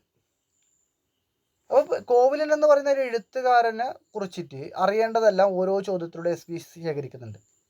അപ്പോൾ SP നല്ല ചോദ്യങ്ങളല്ലേ, ഒരു ഇൻ്റർവ്യൂ നല്ലതാണെങ്കിൽ നല്ല ചോദ്യങ്ങൾ ചോദിക്കും, നല്ല ചോദ്യങ്ങളാണെങ്കിൽ നല്ല മറുപടി ലഭിക്കും. രണ്ട് പ്രധാനപ്പെട്ടതാണ്. നല്ല ചോദ്യങ്ങൾ ചോദിക്കുക, നല്ല മറുപടി കിട്ടുക എന്നുള്ളത് പ്രധാനപ്പെട്ടതാണ്. അപ്പോൾ ഒരു പട്ടാളക്കാരനായതുകൊണ്ട് തന്നെ ഇന്ത്യയുടെ വിവിധ ഭാഗങ്ങളിൽ വ്യത്യസ്തമായ അനുഭവങ്ങളിൽ ജീവിക്കേണ്ടി വന്ന ഒരാൾ. അപ്പോൾ അദ്ദേഹം തൻ്റെ അനുഭവങ്ങളിൽ നിന്നാണ് ഈ പറയുന്ന നോവലുകൾ എഴുതിയത്. അപ്പോൾ ഈ പറയുന്ന SP വേണുഗോപാൽ നായർ ഇദ്ദേഹത്തെ ഇൻ്റർവ്യൂ നടത്താൻ പോകുന്ന സമയത്ത് കോവിലൻ എന്ന എഴുത്തുകാരൻ്റെ മേഖലയെ പറ്റിയിട്ട് പരമാവധി പഠിച്ചു കഴിഞ്ഞതിന് ശേഷമാണ് ഇൻ്റർവ്യൂ നടത്തുന്നതെന്ന് അദ്ദേഹത്തിൻ്റെ ആദ്യത്തെ ചോദ്യങ്ങളിൽ നിന്ന് നമുക്ക് വ്യക്തമാക്കാൻ പറ്റും. അപ്പോൾ ഈ തുടക്കുന്നത്, പിന്നെ തൻ്റെ അഭിമുഖ ചോദ്യങ്ങൾ തുടങ്ങുന്നത് കോവിലൻ ഒരിക്കൽ പറഞ്ഞു വെച്ച ഒരു പ്രസ്താവന ഉദ്ധരിച്ചുകൊണ്ടാണ്. ആ പ്രസ്താവനയെ ഖണ്ഡിക്കുന്നുള്ള പരാമർശം, അതായത് പിന്നെ കോവിലൻ ഒരു പ്രസ്താവന ഒരു സമയത്ത് ഇറക്കിയിട്ടുണ്ടായിരുന്നു. ആ പ്രസ്താവനയെ മറികടക്കുന്ന രീതിയിലുള്ള ഒരു പരാമർശം പിന്നീട് കോവിലൻ്റെ ഭാഗത്തു നിന്നുണ്ടായി. അപ്പോൾ അതിലുള്ളൊരു വൈരുദ്ധ്യം, അതായത് രണ്ട് സമയത്ത് ഒരേ കാര്യത്തെക്കുറിച്ച് രണ്ട് അഭിപ്രായം പറഞ്ഞതിനുള്ള ഒരു വൈരുദ്ധ്യത്തെക്കുറിച്ച് ചോദിച്ചുകൊണ്ടാണ് എഴുത്തുകാരൻ ആദ്യം പറയുന്നത്. അപ്പോൾ അദ്ദേഹം പണ്ട് പറഞ്ഞു, അടുത്ത സ്നേഹിതന്മാരെ ഒരിക്കലും കഥാപാത്രമാക്കില്ലെന്ന് ഒരിക്കലും കോവിലൻ പറഞ്ഞിട്ടുണ്ടായിരുന്നു. എന്നാൽ കഥയുടെ കഥ എന്ന എഴുത്തിൽ അദ്ദേഹം അതാണ് പറഞ്ഞിട്ടുള്ളത്. കഥയുടെ കഥ എന്ന എഴുത്തിൽ തനിക്ക് അദ്ദേഹം പറയുന്നൊരു കാര്യം എന്താണ്? അടുത്ത സ്നേഹിതന്മാർ ഒരിക്കലും കഥാപാത്രമാക്കില്ലെന്നാണ്. എന്നാൽ തോറ്റങ്ങൾ എന്ന നോവലിൽ ഉള്ളത് തനിക്ക് അടുപ്പമുള്ള വ്യക്തികളാണെന്നും വ്യക്തികളുടെ മോഡലുകളാണെന്ന് കോവിലൻ പറഞ്ഞിട്ടുണ്ട്. എന്താണ്? കഥയുടെ കഥ എന്നതിനകത്ത് പറയുകയാണ് അടുത്ത സ്നേഹിതന്മാരെ കഥാപാത്രങ്ങളാക്കില്ലെന്നാണ്. എന്നാൽ തോറ്റങ്ങളിൽ തനിക്ക് അടുപ്പമുള്ള വ്യക്തിയുടെ മോഡലുകളാണ് പറഞ്ഞിട്ടുള്ളതെന്ന് പറയുന്നുണ്ട്. അപ്പോൾ അതിനെക്കുറിച്ച് കോവിലൻ്റെ അഭിപ്രായമാണ് ചോദിക്കുന്നത്. അപ്പോൾ അതിന് കോവിലൻ മറുപടി പറഞ്ഞ സമയത്ത് അതാണ് ആ ചോദ്യം വായിക്കുന്ന സമയത്ത് തന്നെ കോവിലൻ ഈ പറയുന്ന SP ഈ പറയുന്ന കൃതികൾ വായിച്ചിട്ട് നമുക്ക് മനസ്സിലാക്കാൻ സാധിക്കും. അപ്പോൾ എന്താണ്? അപ്പോൾ ഈ പറഞ്ഞ അല്ലേ ഇൻ്റർവ്യൂവിന് പങ്കെടുക്കുന്ന ആൾക്ക് മനസ്സിലായി എൻ്റെ കൃതികൾ വായിച്ചു. അപ്പോൾ അവർക്ക് കുറച്ചും കൂടി താല്പര്യം തോന്നി. അപ്പോൾ ഇത്തരത്തിലൊരു മനഃശാസ്ത്രപരമായ സമീപനം ഇൻ്റർവ്യൂവിൽ ആവശ്യമുണ്ട്. അപ്പോൾ SP ചോദ്യത്തിന് ദീർഘമായൊരു മറുപടി കോവിലൻ നൽകുന്നുണ്ട്. എന്താണ്? തൻ്റെ ബാല്യകാല സുഹൃത്തായിട്ടുള്ള ദാമുവിനെ സ്മരിച്ചുകൊണ്ടാണ് കോവിലൻ ഈ ചോദ്യത്തിന് ഉത്തരം നൽകുന്നുള്ളത്. അദ്ദേഹം പറയാണ്, ദാമുവിനെ പോലുള്ള സ്നേഹിതന്മാരെ കുറിച്ച് കുറേ എഴുതാനുണ്ടെന്ന് പറയുന്നു. സ്നേഹിതന്മാരെ കഥാപാത്രങ്ങളാക്കില്ലെന്ന പഴയ പ്രസ്താവന ആയിരുന്നു എന്ന് ഉത്തരം. എന്നാൽ പുതിയ പ്രസ്താവനയിൽ അത് പ്രശ്നമില്ല. അപ്പോൾ സ്നേഹിതന്മാരെ വിറ്റിട്ട് പണവും പ്രശസ്തിയും വേണ്ടെന്നുള്ള ചിന്താഗതിക്കാരനായിരുന്നു എന്നും, പക്ഷെ അതൊക്കെ പഴയ അഭിപ്രായങ്ങളായിരുന്നു എന്നൊക്കെ പറയുന്നുണ്ട്. അപ്പോൾ തന്നെ നാടിനെ കുറിച്ച് എഴുതുന്ന സമയത്ത് സ്വാഭാവികമായിട്ടും തൻ്റെ സ്നേഹിതന്മാരുടെ ചരിത്രങ്ങളും കൂടി ഉൾപ്പെട്ടേക്കാമെന്നും എന്താണ് അല്ലെ, ഒരാൾ നോവൽ എഴുതുമ്പോൾ തനിക്ക് അറിയാമാവുന്ന ഒരു ഭൂമികയിൽ നിന്നാണ് എഴുതുന്നത്. അപ്പോൾ അവരൊക്കെ ഉൾപ്പെടാമെന്നാണ് ഇതിനകത്ത് സൂചിപ്പിക്കുന്നുള്ളത്. അപ്പോൾ ഒരു അഭിമുഖകാരനെ സംബന്ധിച്ചിടത്തോളം തന്നെ മുന്നിലിരിക്കുന്ന വ്യക്തിയെ കുറിച്ചിട്ട് എല്ലാം അറിഞ്ഞിരിക്കേണ്ട ആവശ്യമുണ്ട്. ആരെയാണ് ഇൻ്റർവ്യൂ ചെയ്യുന്നത്? അത് മലയാളത്തിൽ നിങ്ങൾ ഒക്കെ ഒരുപാട് ഇൻ്റർവ്യൂ കാണുന്നത്. അപ്പോൾ വളരെ ചുരുക്കം പേരാണ് നന്നായിട്ട് ഇൻ്റർവ്യൂ ചെയ്യാൻ അറിയുന്നവർ. ഒരു വ്യക്തിയെ കുറിച്ചിട്ടുള്ള ജോലി, കുടുംബം, ആഗ്രഹങ്ങൾ, നേട്ടങ്ങൾ ഇവയൊക്കെ മനസ്സിലാക്കിയിട്ട് വെക്കണം. അപ്പോൾ കോവലൻ എന്ന് പറയുന്ന പട്ടാളത്തിൽ ജോലി ചെയ്തൊരു എഴുത്തുകാരനായിരുന്നു. അപ്പോൾ ഇക്കാര്യം അറിഞ്ഞു ചോദിച്ചിട്ടാണ് പിന്നീടുള്ള ചോദ്യങ്ങൾ. അപ്പോൾ ആദ്യം ഇത്തരം ചോദ്യം ചോദിച്ചു. പിന്നീട് ഇതിലുള്ള ചോദ്യം എന്താണ്? പട്ടാള ജീവിതവും എഴുത്തും തമ്മിലുള്ള സംഘർഷങ്ങൾ എഴുതുന്ന സമയത്ത് അല്ലേ, ഒരു പട്ടാളക്കാരൻ വളരെ മോശപ്പെട്ട കാലാവസ്ഥയിലേക്കായിരിക്കും ജീവിക്കുന്നത്. അപ്പോൾ അവിടെ എങ്ങനെയാണ് എഴുത്ത് ഉണ്ടാക്കുന്ന സംഘർഷം? അപ്പോൾ അല്ലേ, പട്ടാള ജീവിതം എന്ന് പറഞ്ഞാൽ വളരെ സങ്കീർണവും സംഘർഷവും നിറഞ്ഞ അല്ലെങ്കിൽ തീവ്രത നിറഞ്ഞായിരിക്കും. അപ്പോൾ അത് ചോദിച്ച സമയത്ത് കുറച്ചും കൂടി വാചാലനാവുന്നുണ്ട് കോവലൻ. എന്താണ്? താൻ നേരിട്ട സംഘർഷാനുഭവങ്ങൾ, ഉത്തരവാദിത്തങ്ങളും തിരക്കുകളും കഴിഞ്ഞ് അത് ഏറിയ ഒരു പട്ടാള കാലത്ത് ഉറക്കൊഴിച്ച് മറ്റു എഴുതിക്കൂട്ടിയ രചനകൾ അദ്ദേഹം പറയുന്നുണ്ട് കോവലൻ. അതിൻ്റെ ഈ തിരക്കിനിടയിൽ എഴുതിനെ കുറിച്ചിട്ട്. അപ്പോൾ വ്യത്യസ്തമായ എഴുത്തിൻ്റെ ലോകത്ത് വ്യത്യസ്തമായ വഴികളിലൂടെ ലോകത്തിന് മുമ്പിൽ മികച്ച കൃതികളെ രചിച്ച കോവലൻ്റെ ഈ പറയുന്ന എഴുത്ത് ജീവിതത്തിലേക്കുള്ള ഒരു വാതിൽ തുറക്കുകയാണ് എസ് വി ഇവിടെ ചെയ്യുന്നത് കാണാൻ പറ്റും. പിന്നെയാണ് ഹിമാലയ എന്ന നോവലിനെ കുറിച്ച്, അതാണ് പരീക്ഷയ്ക്ക് ചോദിച്ചത്. ഹിമാലയ എന്ന നോവലിനെ കുറിച്ചാണ് ചോദിക്കുന്നത്. അത് തൻ്റേതായ ഒരു തുരുത്ത് നിന്നുകൊണ്ടാണ് എസ് വി ചോദിക്കുന്നത് അല്ലേ. എല്ലാവരും കോവലൻ്റെ തോറ്റങ്ങൾ എന്ന നോവലിനെ പറ്റിയിട്ട് പിന്നെ തോറ്റം പാടി പുകഴ്ത്തി എന്ന് പറയുന്ന എസ് വി തോറ്റങ്ങളെക്കാൾ കൂടുതൽ മികച്ച പടവുകളിലാണ് ഹിമാലയ എന്ന തൻ്റേതായ പ്രസ്താവന നടത്തുക. അപ്പോൾ നമ്മളിപ്പോൾ ഹിമാലയത്തെക്കാൾ ഉപരി തോറ്റങ്ങളും തട്ടകമാണ് പിന്നെ കോവലൻ്റെ മികച്ച കൃതികൾ എന്ന് പറയുന്നത്. അപ്പോൾ എസ് വി പറയുന്നതല്ല, അതിനേക്കാളെല്ലാം മികവിലുള്ളതാണ് ഹിമാലയ എന്ന് പറയുന്നത്. അത്രയല്ല, ഹിമാലയത്തെ മാസ്റ്റർ പീസ് എന്ന് കൂടി വിളിക്കുന്നുണ്ട്. അപ്പോൾ ഇവിടെ സ്വന്തമായ നിലപാടുകളുള്ള വിശകലന സാമർത്ഥ്യമുള്ള ഒരാളാണ് എസ് പി എന്ന് പറയുന്നത്. അതാണ് അദ്ദേഹം കോവലൻ്റെ എല്ലാ നോവലുകളും വായിച്ചിട്ടുണ്ട്. അതുകൊണ്ടാണ് ഇത് കൃത്യമായിട്ട് പറഞ്ഞത് കോവലൻ്റെ കൃതികളിൽ ഏറ്റവും മികച്ചതെന്ന് പറയാനുള്ള കാരണം അതുകൊണ്ടാണ്. മാത്രമല്ല, ആ നോവലുകളെല്ലാം സ്വന്തം വീക്ഷണകൊള്ളി വിശകലനം ചെയ്ത് ഹിമാലയമാണ് തനിക്ക് മികച്ചതെന്ന് പറയാൻ അദ്ദേഹം ശ്രമിക്കുന്നുണ്ട്. അപ്പോൾ ഈ ഒരു ചോദ്യം, ഇത്തരം ഒരു മറുപടി, ഇത്തരം ഒരു ചോദ്യം ചോദിച്ച സമയത്ത് അദ്ദേഹം വളരെ വികാരത്തോടു കൂടിയിട്ടാണ് കോവലൻ സംസാരിക്കുന്നത്. കാരണം എന്താണ്? അത് ഈ എസ് വിയുടെ ചോദ്യങ്ങളുടെ ഒരു പ്രത്യേക ശൈലി കൊണ്ടാണ് അല്ലേ. അപ്പോൾ കോവലൻ പറഞ്ഞ ആദ്യത്തെ മറുപടി എന്ന് പറയുന്നത് താൻ വളരെയധികം പ്രതീക്ഷയോട് കൂടിയിട്ടാണ് ഹിമാലയ എന്ന നോവലിനെ ആദ്യം കണ്ടത്. എന്നാലും നിർഭാഗ്യവശാൽ അത് തിരസ്കരിക്കപ്പെട്ടു പലരിൽ നിന്നും. വളരെ വൈകാരിക മോശം അനുഭവമാണ് ആ നോവൽ എനിക്ക് എഴുതിയതിനു ശേഷം ഉണ്ടായതെന്ന് പറയും. പിന്നീട് അദ്ദേഹം എന്താണ് ഹിമാലയ എന്ന നോവലിനകത്ത് വരുന്ന ഹിമാലയൻ പ്രദേശങ്ങളിലെ പട്ടാള ജീവിതം, അനുഭവങ്ങളൊക്കെ പരാമർശിക്കുന്നുണ്ട്. അപ്പോൾ തനിക്കും പ്രിയപ്പെട്ട നോവൽ ഹിമാലയൻ തന്നെയാണെന്ന് പറയുന്ന കോവലൻ നമ്മുടെ തലച്ചോറുകളിൽ ഏതോ സെല്ലുകൾ സമാന സ്വഭാവികളായിരിക്കും, അതുകൊണ്ടായിരിക്കാം എസ് വിയും ഹിമാലയത്തിൽ അഭിരമിച്ചു പോയതെന്ന് പറഞ്ഞുകൊണ്ടാണ് നിർത്തുന്നത്. അപ്പോൾ ഇവിടെ നോർമലി തോറ്റങ്ങൾ അല്ലെങ്കിൽ തട്ടങ്ങൾ എന്ന നോവലാണ് ഈ പറയുന്ന കോവലിനെ ഏറ്റവും ഇഷ്ടപ്പെടേണ്ടത്. പക്ഷേ കോവലിൻ്റെ മനസ്സിൽ തിരസ്കരിക്കപ്പെട്ട അല്ലെങ്കിൽ അധികം പ്രശസ്തമല്ലാത്ത അദ്ദേഹത്തിൻ്റെ ഹിമാലയ എന്ന നോവലാണ് മനസ്സിലുള്ളത്. അദ്ദേഹത്തിൻ്റെ ഏറ്റവും അടുപ്പ ആ നോവലിനോടാണ്. അതേ രീതിക്ക് തന്നെയാണ് എസ് വിയുടെ ചോദ്യം വരുന്നുള്ളത്. അപ്പോൾ അദ്ദേഹം പറയുകയാണെങ്കിൽ നമ്മുടെ തലച്ചോറുകൾ തമ്മിൽ ഏതെങ്കിലും തരത്തിൽ ബന്ധം ഉണ്ടായിരിക്കുക എന്ന് പറയുന്നത്. അപ്പോൾ ഇവിടെ ഈ പറയുന്ന ഇത്തരം ചോദ്യങ്ങൾ ചോദിക്കുന്ന സമയത്ത് എഴുത്തുകാരനും ഈ പറഞ്ഞ ഇൻ്റർവ്യൂ നടത്തുന്ന ആൾ, അഭിമുഖം നടത്തുന്ന ആൾ തമ്മിൽ ഒരു ആത്മബന്ധം ഉണ്ടായിട്ടുണ്ട്. അങ്ങനെ എന്തായാലും അവിടെ വ്യക്തിയുടെ ഈ മനസ്സ് കുറച്ചും കൂടി തുറന്ന് സംസാരിക്കുന്ന രീതിയിലേക്ക് വ്യക്തി മാറിയെന്ന് കാണാൻ പറ്റും. പിന്നീട് വീണ്ടും ഇപ്പോൾ ആദ്യത്തെ പോലെ തന്നെ കോവലൻ്റെ മറ്റൊരു പ്രസ്താവന ഉദ്ധരിച്ചുകൊണ്ടാണ് ചോദിക്കുന്നത് അല്ലെ, മനുഷ്യന് മറ്റുള്ളവരെ ചൂഷണം ചെയ്യാതെ ജീവിക്കാനാവില്ലെന്ന് കോവലൻ പറയുന്നുണ്ട്. അതേ കോവലൻ മനുഷ്യ സ്നേഹത്തിൻ്റെ അതിതീവ്രമായ ഭാവങ്ങളെ ആവിഷ്കരിച്ചിട്ടുണ്ട്. അപ്പോൾ ഇതിനെപ്പറ്റിയായിരുന്നു ചോദ്യം എന്ന് പറയുന്നത്. അപ്പോൾ അവിടെ എന്താണ് പറയുന്നത്? മനുഷ്യ നന്മയിൽ തന്നെയാണ് വിശ്വാസം എന്നും ഇവിടെ നന്മ വാടുന്നില്ല എന്നാണ് കോവലൻ്റെ ഉത്തരം അല്ലേ. നമ്മൾ പുതിയ കാലത്ത് എന്തിനേയും ലാഭവിഹിതത്തിലേക്ക് ചേർത്തുകൊണ്ടുള്ള ജീവിതം നയിക്കുന്ന ഒരു കൺസ്യൂമർ സൊസൈറ്റിയാണുള്ളത് അല്ലേ. ഇദ്ദേഹം പറയുന്നതാണ്, കോവലൻ്റെ പക്ഷം എന്താണ്? ഓരോ പൗരനും ദാഹിച്ചാൽ തണുപ്പിച്ച ബിയർ കുടിക്കാനുള്ള സാമ്പത്തിക ശേഷി ഉണ്ടായിരിക്കണം എന്നാണ് കോവലൻ്റെ പക്ഷം അല്ലേ. അദ്ദേഹം ഒരു ഉദാഹരണം പറഞ്ഞത് എന്താണ്? മലിനജലം കുടിച്ച് വയറിളക്കം പോലുള്ള ഇരയായവർക്കിടയിൽ നിന്ന് ബിയർ കുടിച്ച് രക്ഷപ്പെട്ട തൻ്റെ അനുഭവ കഥയെ ന്യായീകരിക്കുന്നുണ്ട്. അത് തൻ്റെതായ അഭിപ്രായം നികത്തുന്നുണ്ട്. അപ്പോൾ ഇത്തരത്തിൽ വളരെ രസകരമായ മറുപടി കൂടി കൊടുക്കുന്നുണ്ട്. അപ്പോൾ പിന്നീട് ചോദിക്കുന്ന ചോദ്യം കോവലൻ്റെ നോവലുടെ രചന വളരെ പ്രധാനപ്പെട്ടതാണ്, വളരെ രസകരമാണ്, അല്ലെങ്കിൽ വ്യത്യസ്തമാണ്. അപ്പോൾ അതിനെക്കുറിച്ചാണ് ചോദിക്കുന്നത്. എന്താണ്? മലയാള സാഹിത്യകാരന്മാർ ആദ്യം കഥകൾ എഴുതുകയും പിന്നീട് നോവലുകളിലേക്കും കടക്കുകയാണെന്ന പൊതുധാരണകൾ നിരാകരിച്ചുകൊണ്ട് കോവലൻ ആദ്യം എഴുതുന്ന കഥയാണ്. അപ്പോൾ അദ്ദേഹത്തോട് ചോദിക്കുകയാണ്, ഈ വിഷയത്തിൽ നിന്നുകൊണ്ട് ഏറ്റവും കൂടുതൽ സർഗതൃപ്തി നൽകുന്ന നോവലാണ് ചെറുകഥയാണെന്ന് ചോദിക്കുന്നുണ്ട്. അപ്പോൾ ഇതിന് കൃത്യമായ ഉത്തരം നൽകാൻ കോവലന് കഴിയുന്നില്ല. അപ്പോൾ കോവലൻ്റെ എല്ലാ കൃതികളെയും വായിച്ചതോടൊപ്പം തന്നെ ഓരോ കൃതിയിലും ഉണ്ടായിക്കൊണ്ടിരിക്കുന്ന മാറ്റങ്ങളെ തിരിച്ചറിയുകയും കൂടി ചെയ്ത അഭിമുഖകാരനാണ് SV എന്ന് പറയുന്നത്. അപ്പോൾ കാൽപ്പനികമായ A-Bയിൽ നിന്ന് പിൽക്കാല കൃതികളിലേക്ക് വരുന്ന സമയത്ത് കാണുന്ന മാറ്റത്തെപ്പറ്റി ബോധവാനാണോ എന്നാണ് ചോദിക്കുന്നത്. അപ്പം മലയാള നോവലുകളിൽ താൻ ദർശിച്ച ഒരേ രീതിയിലുള്ള പ്രമേയങ്ങളിൽ നിന്നും അവതരണ രീതികളിൽ നിന്നും വ്യത്യസ്തമായി എഴുതണമെന്ന് ആഗ്രഹിച്ച ഒരാളായിരുന്നു താനെന്നും തൻ്റെ എഴുത്തുകളിലൊക്കെ വ്യത്യസ്തത കൊണ്ടുവരാൻ ശ്രമിച്ചിട്ടുണ്ടെന്നും കോവിലം ശരി വെക്കുന്നുണ്ട്.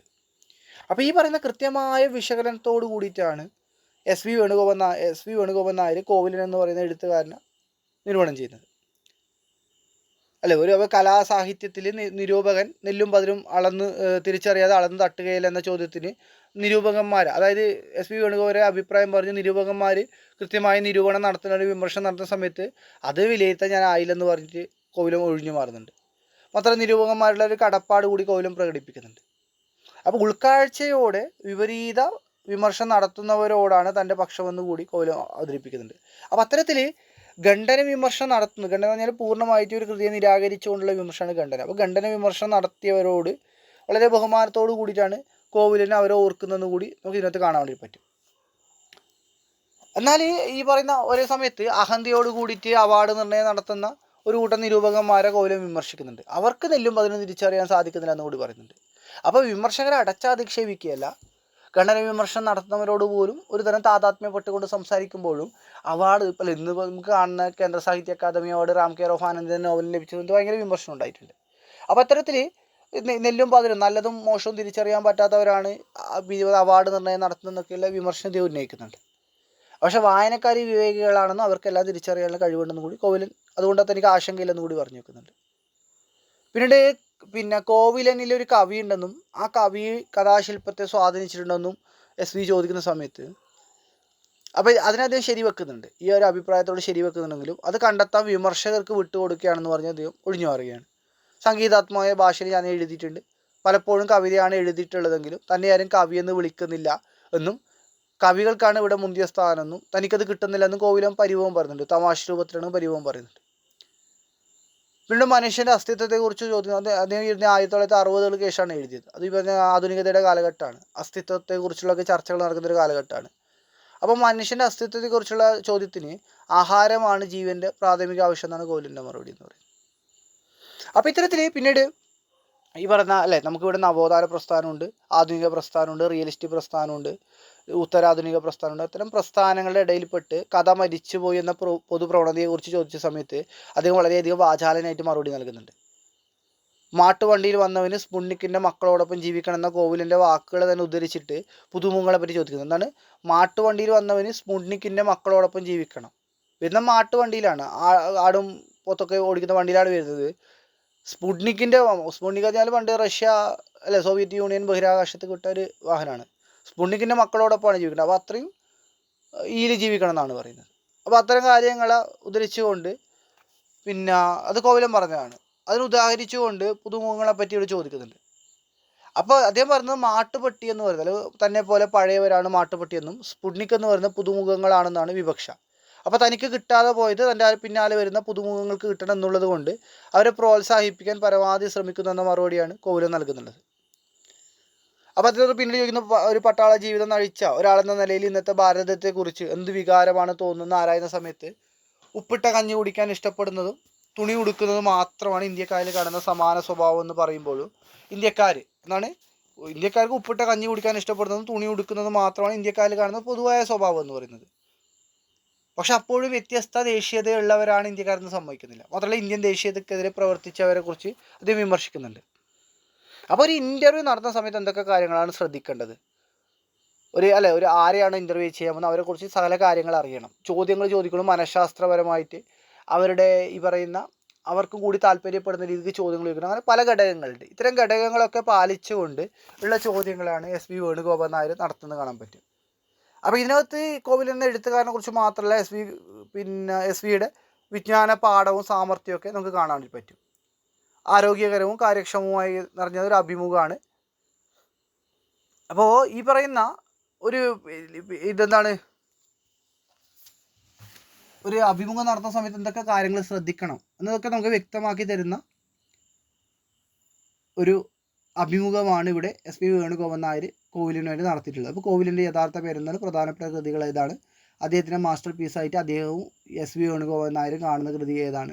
ഇത് ഒരുപാട് വൺ വേർഡ് ചോദ്യങ്ങളും എസ്സേ ടൈപ്പ് ചോദ്യങ്ങളും ഒരു ഇൻ്റർവ്യൂവിൽ ശ്രദ്ധിക്കേണ്ട കാര്യങ്ങൾ എന്തൊക്കെയാണ് മുതലായ കാര്യങ്ങളൊക്കെ ചോദിക്കാം. അതൊക്കെ മുൻനിർത്തിക്കൊണ്ട് അതിനുള്ള ചോദ്യങ്ങൾക്ക് ഉത്തരം നൽകുക. ഓക്കെ, ഈ ക്ലാസ് കേട്ട ശേഷം നിങ്ങൾക്ക് സംശയങ്ങളുണ്ടെങ്കിൽ നിങ്ങൾക്ക് ചോദിക്കാം. Okay, thank you.